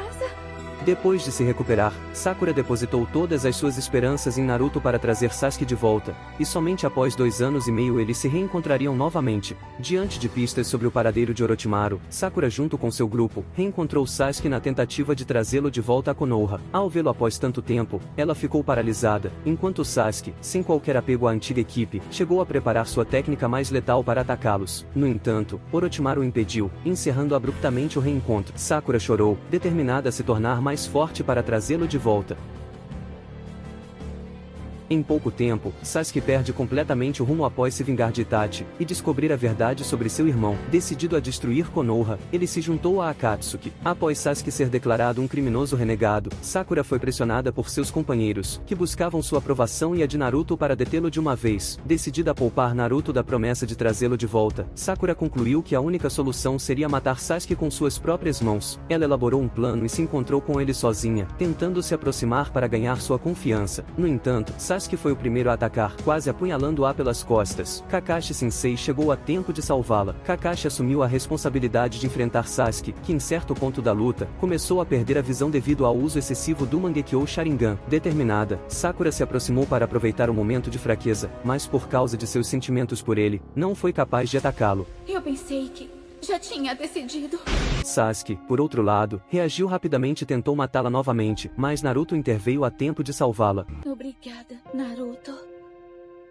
Sasuke realmente tentou me matar dessa vez. Sem poder fazer nada diante da pessoa que amava, Sakura se sentiu fraca por depender sempre de Naruto e por não ter se preparado o suficiente para lidar com aquela situação. Então o reencontro trágico do time 7 chegou ao fim, mas mesmo assim, ela manteve a esperança de que um dia estariam novamente do mesmo lado, algo que não demoraria a acontecer. Logo depois, a Quarta Grande Guerra Ninja foi declarada e teve início. Enquanto Sakura prestava serviços na ala médica da Aliança Ninja, Sasuke se recuperava do transplante dos olhos de seu irmão. Como obra do destino, ele encontrou Itachi, que havia sido revivido. Esse encontro transformou Sasuke, que após entender o verdadeiro significado de ser um ninja e de proteger sua vila, decidiu se juntar à guerra ao lado de Konoha, determinado a se tornar o próximo Hokage. いろいろあったが、俺は木の葉の里を守ることに決めた。俺がHokageになる。 Essa decisão pegou todos de surpresa, e assim finalmente, o time 7 se reuniu como uma equipe novamente, como nos velhos tempos, lutando lado a lado contra os inimigos. Sakura se lembrou de como sempre esteve na retaguarda sendo protegida, mas desta vez, seria diferente. Ela desfere um soco poderoso em uma das criaturas, deixando Sasuke impressionado. Sakura se mostra eficiente, determinada a igualar-se a seus dois companheiros. Após grandes reviravoltas e um aumento significativo de poder, Sasuke e Naruto assumiram a liderança na guerra contra Madara, determinada a não ficar para trás, Sakura avançou contra o inimigo, mas acabou em apuros, sendo salva por Naruto. Nesse momento, ela percebeu que Sasuke sequer demonstrou preocupação por ela, o que a deixou incomodada.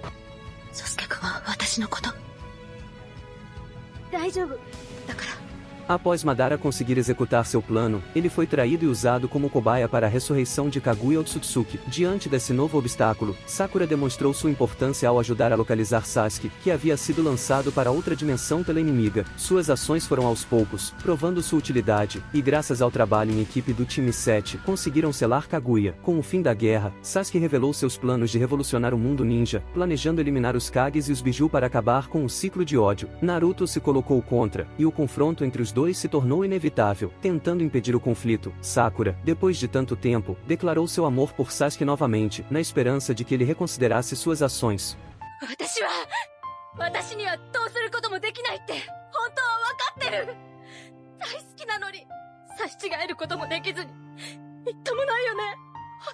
No entanto, Sasuke sem hesitar, a chamou de irritante como de costume e a colocou sob um genjutsu para impedi-la de interferir. Ele afirmou que não via razão para amá-la, nem para que ela o amasse, e seguiu em frente sem hesitação. Sakura permaneceu inconsciente enquanto seus dois companheiros travavam uma batalha intensa. Ao entardecer, ela finalmente acordou e ao amanhecer, chegou ao local junto com Kakashi. Sakura se aproximou rapidamente e viu que Naruto havia conseguido trazer Sasuke de volta. Sasuke, arrependido, pediu desculpas a ela por tudo o que havia feito. Emocionada, Sakura chorou enquanto o curava.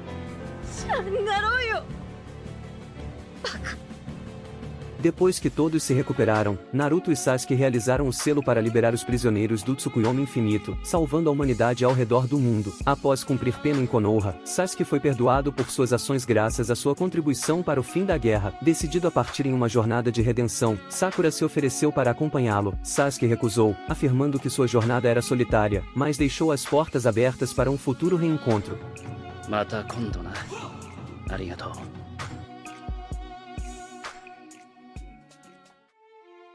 Anos depois, eles começaram a se relacionar e tiveram uma filha, Sarada Uchiha. Sakura criou Sarada sozinha na maior parte do tempo, já que Sasuke continuava em sua jornada. Certo dia, ao saberem que Naruto sofria de uma doença desconhecida, o casal decidiu agir para ajudar o amigo. Durante a jornada, Sasuke perguntou a Sakura se o fato de ele estar frequentemente distante dela em suas longas missões a preocupava. Sakura respondeu que não, mas confessou que em alguns momentos, gostaria de tê-lo ao seu lado. Sasuke então se aproximou, segurou suas mãos e criou uma aliança, pedindo que ela usasse. Use isso. Obrigada. Mais tarde, ainda curioso, Sasuke segurou novamente a mão de sua esposa e perguntou se ela gostaria de uma aliança real, não apenas uma de chakra, algo que simbolizasse a profundidade de seus laços. Sakura. Você quer uma aliança? Eu não tô falando de uma feita de chakra, uma de verdade. Sakura respondeu que não era necessário, mas admitiu que por um tempo, havia desejado ter uma. Sasuke então mencionou que às vezes sentia frustração por estar longe e ver Sakura e Sarada envelhecendo enquanto ele estava ausente. Sakura respondeu que também sentia o mesmo, mas que conhecia Sasuke profundamente, e por isso não precisava se preocupar. Pouco depois, Sakura ficou presa sob escombros, debilitada por um veneno e incapaz de remover as pedras que a prendiam. Nesse estado, ela perdeu a consciência. Algum tempo depois, acordou nos braços de Sasuke, que a encontrou graças à aliança que ele havia lhe dado. No fim, eles conseguiram encontrar a cura para a doença de Naruto e salvar o amigo. Durante a noite, em lugares distintos, ambos olham para a lua, unidos pelo vínculo do amor apesar da distância. A ausência constante de Sasuke fez com que Sarada questionasse por que seu pai não passava tempo com ela, e se Sakura era realmente sua mãe, já que não compartilhavam traços físicos evidentes, ao contrário da antiga companheira de seu pai, que se assemelhava a ela. Incomodada, Sarada decidiu buscar respostas, e após seguir Naruto, conseguiu encontrá-lo. Sasuke, a confundindo com um inimigo, quase a atacou por acidente. Tomada por uma mistura de raiva e tristeza, Sarada desabafou, expressando sua frustração pela ausência constante do pai e acusando-o de nunca estar presente em sua vida. Ela exigiu a confirmação sobre se Sakura era realmente sua mãe. Sasuke, com o seu jeito insensível, a deixou sem resposta. Pouco depois, Sakura apareceu para protegê-los de um ataque de Shin Uchiha, reencontrando Sasuke após anos de separação. Me desculpa. Achei que tinha deixado tudo claro pra Sarada, mas pelo visto não deixei. Não. A culpa é toda minha.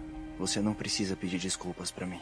Ao tentar proteger Sarada, Sakura foi capturada pelo inimigo e levada para outra dimensão. Enquanto buscavam o paradeiro de Sakura, o grupo foi ao esconderijo de Orochimaru buscar informações sobre o inimigo. Lá, Sarada aproveitou a oportunidade para fazer um exame de DNA com a ajuda de Suigetsu, usando um cordão umbilical que supostamente pertencia a Karin. O resultado deu positivo, levando Sarada a acreditar que Karin era sua mãe. No entanto, essa dúvida foi esclarecida durante o resgate de Sakura. Quando o inimigo se preparava para eliminá-la, Sasuke usou seu Susanoo para protegê-la e contra-atacou com força. Ele estava prestes a capturar Shin quando o inimigo atravessou seu próprio clone para atingi-lo. Sakura confortou Sarada, assegurando-lhe que aquilo não seria suficiente para derrotar Sasuke, e reforçou que sempre estariam lá para protegê-la. Determinada, ela partiu para o ataque, mas foi alvejada pelo inimigo. Sasuke então usou seu Rinnegan para trocar de posição com ela, permitindo que Sakura acertasse Shin com um golpe direto no rosto. Após o inimigo ser derrotado, Sasuke esclareceu a situação com Sarada, confirmando que ela era a prova do vínculo entre ele e Sakura.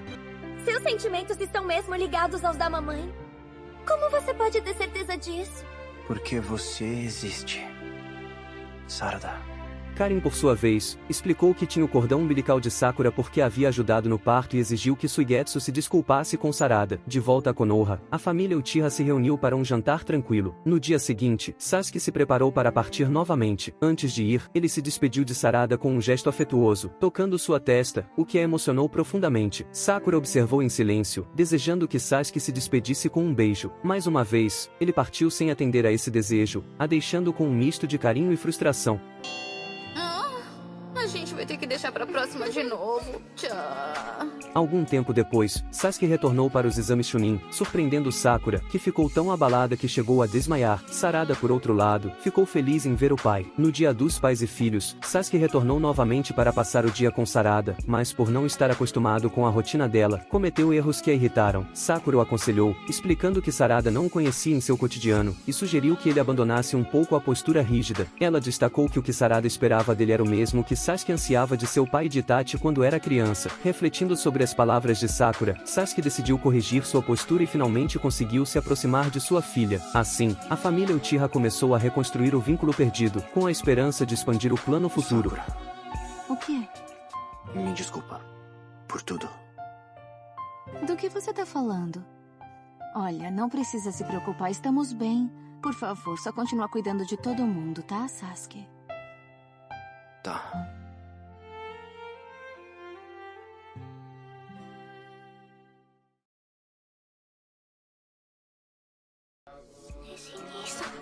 Ao presenciar o funeral de seu tio e ver seu primo Neji chorando pela perda do pai, Hinata se sentiu profundamente abalada. Desolada, ela deixou o local em prantos, correndo sem rumo. No meio de seu desespero, tropeçou e caiu na neve. Foi então que um garotinho de cabelos loiros e olhos azuis aparece em seu caminho. Ele se aproximou e perguntou o que ela fazia ali sozinha, e então segurou sua mão, decidindo acompanhá-la até a casa dela. Ao chegarem, o garoto questiona Hinata sobre o motivo de tanto choro, já que ela tinha uma família para voltar, ao contrário dele, que não tinha ninguém, mas ainda assim não se permitia chorar. Ele se despede em seguida com um sorriso amigável e vai embora, deixando Hinata pensativa. Pouco depois, o pai de Hinata chegou, visivelmente aborrecido por ela ter saído do funeral naquele momento tão importante. Ele lhe disse que como futura herdeira do clã, deveria se manter firme em ocasiões como aquela. Lembrando-se da postura do menino que havia acabado de conhecer, Hinata enfrentou a repreensão de seu pai sem derramar uma única lágrima. No entanto, certo dia as lágrimas voltaram a escorrer, ao ser alvo de zombarias de alguns garotos mais velhos devido à aparência de seus olhos. Nesse momento, aquele mesmo menino aparece para tentar ajudá-la, mas acaba sendo espancado pelos valentões que destroem seu cachecol antes de irem embora. Ao acordar, Naruto, que havia dito seu nome, e declarado que seria o futuro Hokage, vê apenas Hinata ao seu lado. Ela agradece-lhe por ter sido protegida, mas lamenta que o cachecol de seu salvador tenha sido completamente destruído. No entanto, Naruto não deu muita importância e simplesmente se despediu antes de partir. Porém para Hinata, aquele cachecol rasgado seria guardado como algo especial, que sem que ela sequer sonhasse, no futuro serviria como algo que traria uma conexão entre os dois. Os caminhos do Uzumaki e da Hyuga continuam cruzando em silêncio. Hinata observava Naruto à distância, notando que ele carregava o peso de um isolamento social que nem mesmo compreendia. Enquanto todos o evitavam por motivos que ele desconhecia, herdados do ódio à raposa demoníaca selada em seu corpo, Hinata era impedida de se aproximar dele. Vem comigo, senhorita Hinata. Anos mais tarde, após ambos ingressarem na Academia Ninja, a admiração de Hinata por Naruto permanecia inquebrantável, contrastando com a obsessão unilateral de Naruto por Sakura, paixão alimentada por desprezo, já que a Haruno só tinha olhos para Sakura Sasuke, perpetuando um ciclo de rejeições. Durante um exercício proposto por Iruka-sensei, que pediu que os alunos escrevessem em um papel com quem gostariam de estar no último dia de suas vidas, em um exemplo hipotético de um desastre como a queda da lua na Terra, Naruto se sente desolado ao perceber que não possui amigos nem família. Por isso faz um aviãozinho de papel com sua folha, o que acaba chamando a atenção de Iruka, que começa a brigar com ele. Hinata, que observava a cena com um leve sorriso, escreveu com quem gostaria de estar em seu papel. O tempo passou e com a formatura de ambos, seus destinos divergiram. Naruto integrou o time 7 sob o comando de Kakashi, ao lado de Sakura e Sasuke, enquanto Hinata juntou-se ao time 8 de Kurenai, com Kiba e Shino. Ambos os grupos, através de missões e convivência, formaram laços que os preparariam para o exame Chunin. Durante a prova escrita, Hinata desejou boa sorte a Naruto, e ao notar a dificuldade dele com as questões, tentou ajudá-lo. Ela ofereceu a chance de ele copiar seu exame. No entanto, Naruto, ciente de que ser pego copiando resultaria em desclassificação, recusou a oferta. Ele explicou que caso fosse flagrado, não queria que Hinata fosse prejudicada por sua atitude, o que a deixou toda vermelha, já que a demonstração de preocupação dele por ela foi algo que a tocou profundamente. Por um milagre, Naruto conseguiu passar na prova. Os exames Chunin prosseguiram com a fase seguinte, a Floresta da Morte, até chegarem às batalhas finais. No combate contra Kiba, Naruto venceu de uma maneira surpreendente, utilizando um ataque fedorento surpresa, e depois, finalizando-o com uma série de golpes. Após a batalha, Hinata, ainda com sua timidez, ofereceu uma pomada curativa para tratar os ferimentos de Naruto. Embora Naruto não compreendesse completamente o significado do gesto, ele aceitou o presente com gratidão e agradeceu. A próxima luta seria de Hinata, e seu oponente seria nada menos que seu primo Neji. Neji sempre havia se mostrado superior a ela em habilidades, e além disso, carregava o peso de ser parte da ramificação secundária do clã Hyuga. Ele despreza Hinata por ser da família principal, considerando-a fraca e indigno de sua posição. Antes do combate, Neji pressionou Hinata psicologicamente, tentando fazer com que ela desistisse, convencido de que ela não tinha a menor chance de vencê-lo. Ele tenta diminuir sua confiança, deixando Hinata prestes a se render, sufocada pela pressão e pela desconfiança em suas próprias forças. No entanto, Naruto, irritado com a atitude arrogante de Neji, decidiu intervir e apoiar Hinata, incentivando-a a não desistir. Esse ato de apoio despertou uma chama de coragem em Hinata, que começa a lutar. Ela reflete que quando olhava para Naruto, sentia-se cheia de esperança, como se fosse capaz de seguir em frente e superar qualquer obstáculo. Mas apesar de sua renovada determinação, a diferença de nível entre ela e Neji era imensa. Mesmo dando o seu melhor, Hinata não conseguia competir com a habilidade superior de seu primo. No entanto, ela se recusava a desistir diante de Naruto, querendo provar a si mesmo e a ele que podia continuar lutando. No fim, no entanto, ela acabou sendo derrotada e ficou gravemente ferida, à beira da morte. Ao testemunhar o esforço e a coragem de Hinata, Naruto reconheceu sua determinação. Ele, tocado pela luta dela, prometeu diante de todos que vingaria sua derrota na próxima rodada e derrotaria Neji. Hinata, eu dou minha palavra. Juro que vencerei! Pouco antes dessa luta, já com Hinata recuperada, os dois se encontraram por acaso em um campo de treinamento. Durante a conversa, Hinata, grata pelo apoio que recebeu anteriormente, expressou sua crença de que Naruto era incrivelmente forte e que ele conseguiria vencer. Suas palavras o motivaram, e Naruto também agradeceu, tocado por sua confiança. Antes de partir para sua próxima luta, Naruto fez um comentário descontraído, dizendo que sempre achou Hinata triste, tímida e um pouco estranha, mas que de algum modo, ele gostava de pessoas como ela. Essas palavras deixaram Hinata toda vermelha como de costume.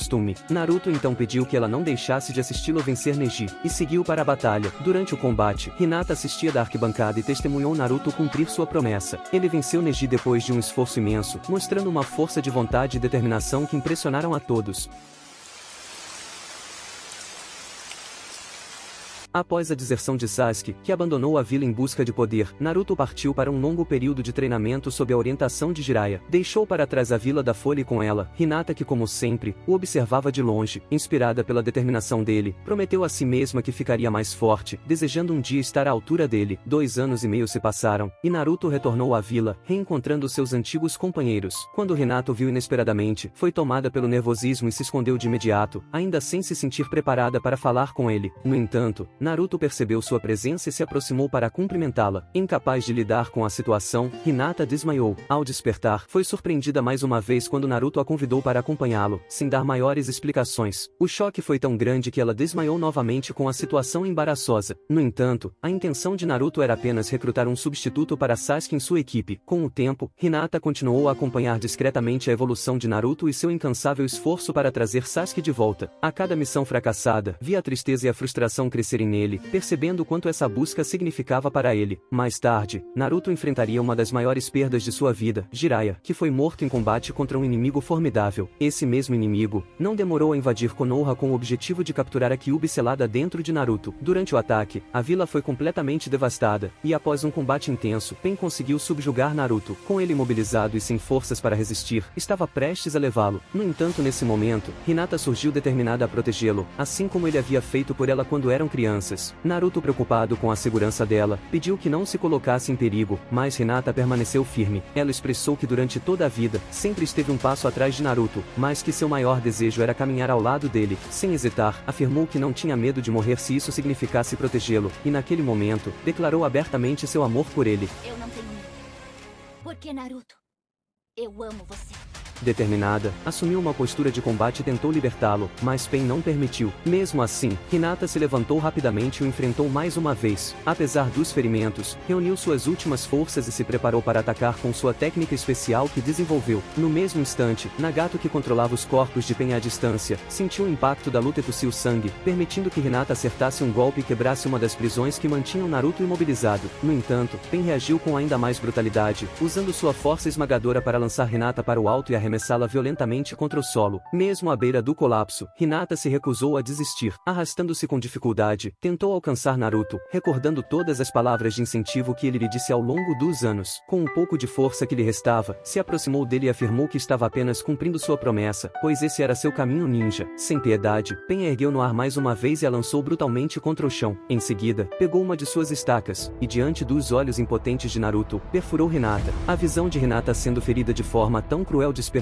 em Naruto um desespero avassalador. Incapaz de controlar suas emoções, ele sucumbiu à influência da Kyuubi, liberando seu poder destrutivo para continuar a batalha. Felizmente Hinata foi salva por Sakura, que conseguiu estabilizá-la com sua habilidade médica. Enquanto isso, Naruto derrotou Pain e com suas palavras, conseguiu tocar Nagato, levando-o a se sacrificar para reviver aqueles que haviam sido mortos durante o ataque. Com isso, Naruto retornou à vila como um herói, sendo recebido com aclamação por todos. Hinata, observando de longe, sentia um profundo orgulho e alívio por ele estar a salvo. No entanto, a paz não durou muito tempo, já que Obito, alegando ser Madara Uchiha, declarou o início da Quarta Grande Guerra Ninja. Diante dessa ameaça, todas as vilas se uniram em uma única aliança para proteger os últimos Jinchurikins. Naruto, por sua importância na guerra, foi isolado em um local remoto sem saber do conflito. No entanto, ao dominar completamente o poder da Kyuubi, conseguiu perceber a devastação e partiu imediatamente para o campo de batalha, determinado a ajudar seus companheiros, incluindo Hinata. Ao ser salva, Hinata passou por um momento de profunda dúvida, sentindo-se inútil ao perceber que a pessoa que mais desejava proteger era justamente aquela que sempre a protegia. No entanto, Naruto, percebendo seus sentimentos, a confortou. Ele a lembrou de que ela já o havia protegido antes e pediu que não fosse tão dura consigo mesma, reconhecendo sua força. A guerra prosseguiu com brutalidade, e os inimigos lançaram um jutsu devastador capaz de dizimar vários ninjas da aliança em um instante. Naruto, esgotado após lançar múltiplos Rasen Shurikens, caiu vulnerável no chão. Ao ver um ataque direto vindo em sua direção, Hinata agiu por impulso, disposta a se sacrificar para protegê-lo. No entanto, Neji se colocou heroicamente à frente dos dois, interceptando o golpe. O impacto foi fatal, e ele sucumbiu nos braços de Naruto. Enquanto Naruto tentava processar a perda, Obito provocou, relembrando suas próprias palavras sobre não deixar que seus amigos morressem. Naruto, em choque, olhou ao redor, absorvendo a destruição e as palavras cruéis de Obito, que insistia que enquanto ele continuasse lutando, perderia todos ao seu redor até não restar ninguém para reconhecer sua existência. Por um instante, Naruto quase cedeu ao desespero. No entanto, foi Hinata quem o trouxe de volta à razão. Com firmeza, ela afirmou que a morte de Neji não havia sido em vão e que desistir significaria desperdiçar tudo pelo que estavam lutando. Suas palavras o incentivaram a se levantar, a seguir em frente e a nunca voltar atrás em sua palavra. Reforçado também pelas palavras de Kurama, Naruto renovou suas esperanças. Ele segurou a mão de Hinata, agradecendo por ela permanecer ao seu lado, e distribuiu o chakra para ela e a toda a aliança, revitalizando as forças de todos para continuar o confronto. Quando Sasuke chegou ao campo de batalha com reforços, unindo-se à aliança, Naruto demonstrou uma determinação ainda maior. Hinata, ao vê-lo lutar ao lado de seus antigos companheiros depois de tantos anos, sentiu seu próprio coração se fortalecer. Ela demonstra que também havia ficado mais forte, refletindo que Naruto estava sempre se esforçando para seguir em frente, e ela desejava estar ao seu lado para sempre. À medida que a guerra avançava e Naruto se tornava cada vez mais crucial na linha de frente, Hinata não conseguia deixar de admirá-lo ainda mais. No entanto, a batalha tomou um rumo sombrio quando Naruto ficou à beira da morte. Desesperada ao vê-lo em um estado tão crítico, Hinata correu para tentar alcançar alcançá-lo, mas ele já estava sendo levado às pressas para ser tratado em outro local. Felizmente, Naruto conseguiu se recuperar e retornar ao combate, mas mesmo com seus esforços, não foi capaz de impedir que o plano do inimigo se concretizasse. Madara ativou o Tsukuyomi infinito, cobrindo o mundo inteiro com sua luz hipnótica. Em um instante, todos os seres vivos foram aprisionados por raízes e encapsulados, mergulhando em um sono profundo onde viviam dentro de seus próprios sonhos. Apenas o time 7 protegidos pelo Susanoo de Sasuke, e os Hokages revividos permaneceram imunes. Hinata, incapaz de resistir ao Genjutsu, tentou chamar por Naruto em um último esforço antes de ser consumida pela ilusão. À distância, Naruto sentiu sua aflição, mas nada podia fazer no momento, pois se saísse da proteção de Sasuke antes que a luz se dissipasse, também seria afetado pelo jutsu. Dentro do sonho induzido pelo Tsukuyomi, Hinata vivia uma realidade ideal. Ela e Naruto estavam juntos, desfrutando de um momento romântico ao ar livre em uma praça, enquanto Neji, ainda vivo, os observava discretamente ao lado de Hanabi. Embora essa realidade não pudesse ser exatamente realizada já que Neji não está mais entre eles, o simples fato de Hinata estar ao lado de Naruto nesse sonho simbolizava um desejo que no fundo estava mais próximo de se tornar real do que ela imaginava. Graças aos esforços de Naruto e do time 7, a ameaça final foi derrotada, e junto de Sasuke, ele libertou o mundo do Tsukuyomi infinito. De volta à Vila da Folha, Naruto e Hinata participaram do funeral dos caídos, despedindo-se de Neji em meio às lágrimas, honrando seu sacrifício e o de tantos outros que lutaram por um futuro melhor. 2 anos após o fim da guerra, Naruto se tornou extremamente popular, atraindo a atenção de várias garotas. Enquanto isso, Hinata planejava presenteá-lo com um cachecol vermelho que ela mesma teceu, semelhante ao que ele usava no dia em que se conheceram. Com o incentivo de Sakura, reuniu coragem para entregá-lo junto com seus sentimentos. No entanto, no momento em que estava prestes a se aproximar, outras garotas chamaram Naruto para comer com elas. Ao testemunhar a cena, Hinata se sentiu frustrada e decidiu se afastar. Mais tarde encontrou Naruto novamente pela rua e percebeu que ele já possuía um cachecol. A visão a entristeceu, fazendo com que decidisse se isolar para refletir sobre seus sentimentos. Sozinho em um parque, acabou derramando lágrimas, questionando quem poderia ter lhe dado aquele cachecol. Foi nesse momento que um estranho apareceu diante dela, apresentando-se como Toneri Otsutsuki. Este veio da lua em busca dela, com a intenção de levá-la como sua esposa. Antes que Hinata pudesse reagir, Toneri usa uma esfera de energia, fazendo com que ela adormecesse. Naruto chegou a tempo de vê-la sendo capturada e partiu para resgatá-la. No entanto, antes que pudesse enfrentá-lo, Toneri desapareceu, deixando para trás vários inimigos para impedi-lo. Sem perder Hinata de vista, Naruto derrotou os adversários um a um e conseguiu alcançar Hinata, libertando-a com um Rasen Shuriken. No entanto, isso fez com que ela caísse de uma altura perigosa. Por sorte, seu cachecol ficou preso em uma estrutura, permitindo que ela se segurasse. Naruto se apressou para garantir que ela estivesse bem, mas nesse instante, foi atacado por um inimigo. Ele rapidamente contra-atacou com um Rasengan, eliminando a ameaça. Enquanto isso, Hinata tentou escapar por conta própria, mas seu cachecol acabou se rompendo, e ela caiu novamente. Desesperado, Naruto correu para salvá-la e conseguiu alcançá-la a tempo. Enquanto ambos comentavam sobre o estado do cachecol dela, Toneri reapareceu. Antes de desaparecer mais uma vez, ele prometeu voltar para buscá-la. Pouco tempo depois, o Rokudaime informou sobre o desaparecimento de Hanabi, a irmã mais nova de Hinata. Diante disso, Naruto, Hinata e seus companheiros partiram em uma missão para resgatá-la. Durante a jornada, o grupo acabou caindo em uma armadilha dentro de uma caverna, onde foram presos em um genjutsu que os fazia reviver memórias do passado. Naruto, envolvido pelo efeito da ilusão, pôde enxergar as lembranças de Hinata, especialmente os momentos mais marcantes de sua vida ligados a ele. Entre essas memórias, ele se viu na aula de Iruka, onde o professor perguntou aos alunos com quem gostariam de estar caso o mundo estivesse prestes a acabar. Em seguida, revivenciou a declaração de Hinata quando ela o protegeu de Pain, antes de retornar mais uma vez à cena da aula. Dessa vez, percebeu que naquele dia, Hinata havia escrito seu nome no papel. Com isso, Naruto começou a compreender os sentimentos profundos que ela sempre teve por ele. Antes que pudesse absorver completamente tudo o que viu, foi despertado do genjutsu por Sakura, que explica que a armadilha capturava qualquer intruso, aprisionando-o em um mundo de memórias. Após essa experiência, Naruto finalmente entendeu os sentimentos de Hinata e passou a enxergá-la de uma nova forma. Ao longo da missão, os dois começaram a se aproximar ainda mais, compartilhando momentos que fortaleceram sua conexão. Em determinado momento, encorajado por suas emoções recém-descobertas, Naruto decidiu confessar seus próprios sentimentos por ela.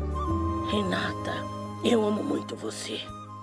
No entanto, para sua surpresa e tristeza, Hinata o rejeitou e escolheu seguir com Toneri. O que Naruto não sabia era que sua decisão era apenas um disfarce para tentar resgatar Hanabi por conta própria. Hinata partiu nos braços de Toneri, deixando Naruto completamente abalado. Desesperado, ele correu atrás dela e saltou para impedi-la de ir. Entretanto, Toneri afirmou que Hinata havia ido voluntariamente para se casar com ele. Naruto, incrédulo, perguntou a Hinata se aquilo era mentira, mas ela permaneceu em silêncio. Toneri então lança um ataque devastador contra Naruto, drenando grande parte parte de seu chakra e causando uma explosão que o queimou gravemente. Enquanto Hinata aflita pedia que Toneri parasse, ela viu Naruto cair e seu cachecol ser consumido pelas chamas. Quando despertou, Naruto estava profundamente abalado com a atitude de Hinata, sem entender o motivo de sua escolha. No entanto, com o apoio de Sakura, que o encorajou a não desistir de seus sentimentos e a lutar para resgatá-la, ele conseguiu recuperar sua determinação. Com isso, Naruto partiu para seu confronto final contra Toneri, enfrentando-o com toda a sua força e saindo vitorioso. Por fim, ele conseguiu salvar Hinata e recuperar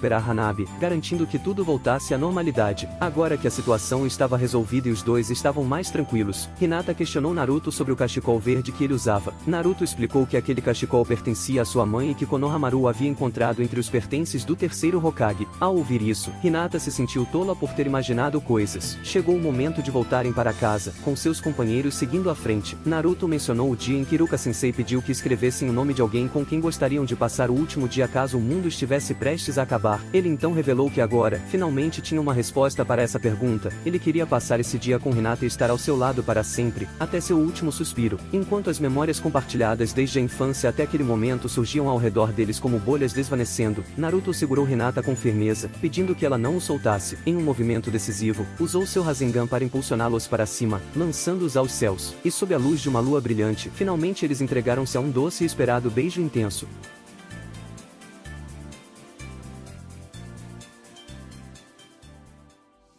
Após esses acontecimentos, foi realizada a cerimônia de casamento de Naruto e Hinata, reunindo amigos e entes queridos para celebrar a união do casal. Juntos, caminharam até o altar, onde trocaram votos e selaram o compromisso com um beijo, antes de seguirem para a lua de mel em uma pousada próxima. Anos depois, nasceram Boruto e Himawari, completando a família que haviam sonhado construir. Naruto, agora o sétimo Hokage, dedicava-se intensamente às responsabilidades da vila, o que o afastava de seus filhos, especialmente de Boruto. Esse distanciamento gerou conflitos entre pai e filho, que só começaram a ser resolvidos após os eventos envolvendo o ataque de Momoshiki. Com o tempo, um novo membro entrou para a família, Kawaki, um jovem que Naruto acolheu e decidiu criar como seu próprio filho. Aos poucos, eles construíram um vínculo profundo, tornando aquela família ainda mais forte. No entanto, a obsessão de Kawaki por Naruto e sua determinação em protegê-lo de qualquer ameaça tomaram um rumo extremo. Como consequência, Naruto e Hinata foram selados em outra dimensão, onde permanecem isolados da realidade até o momento.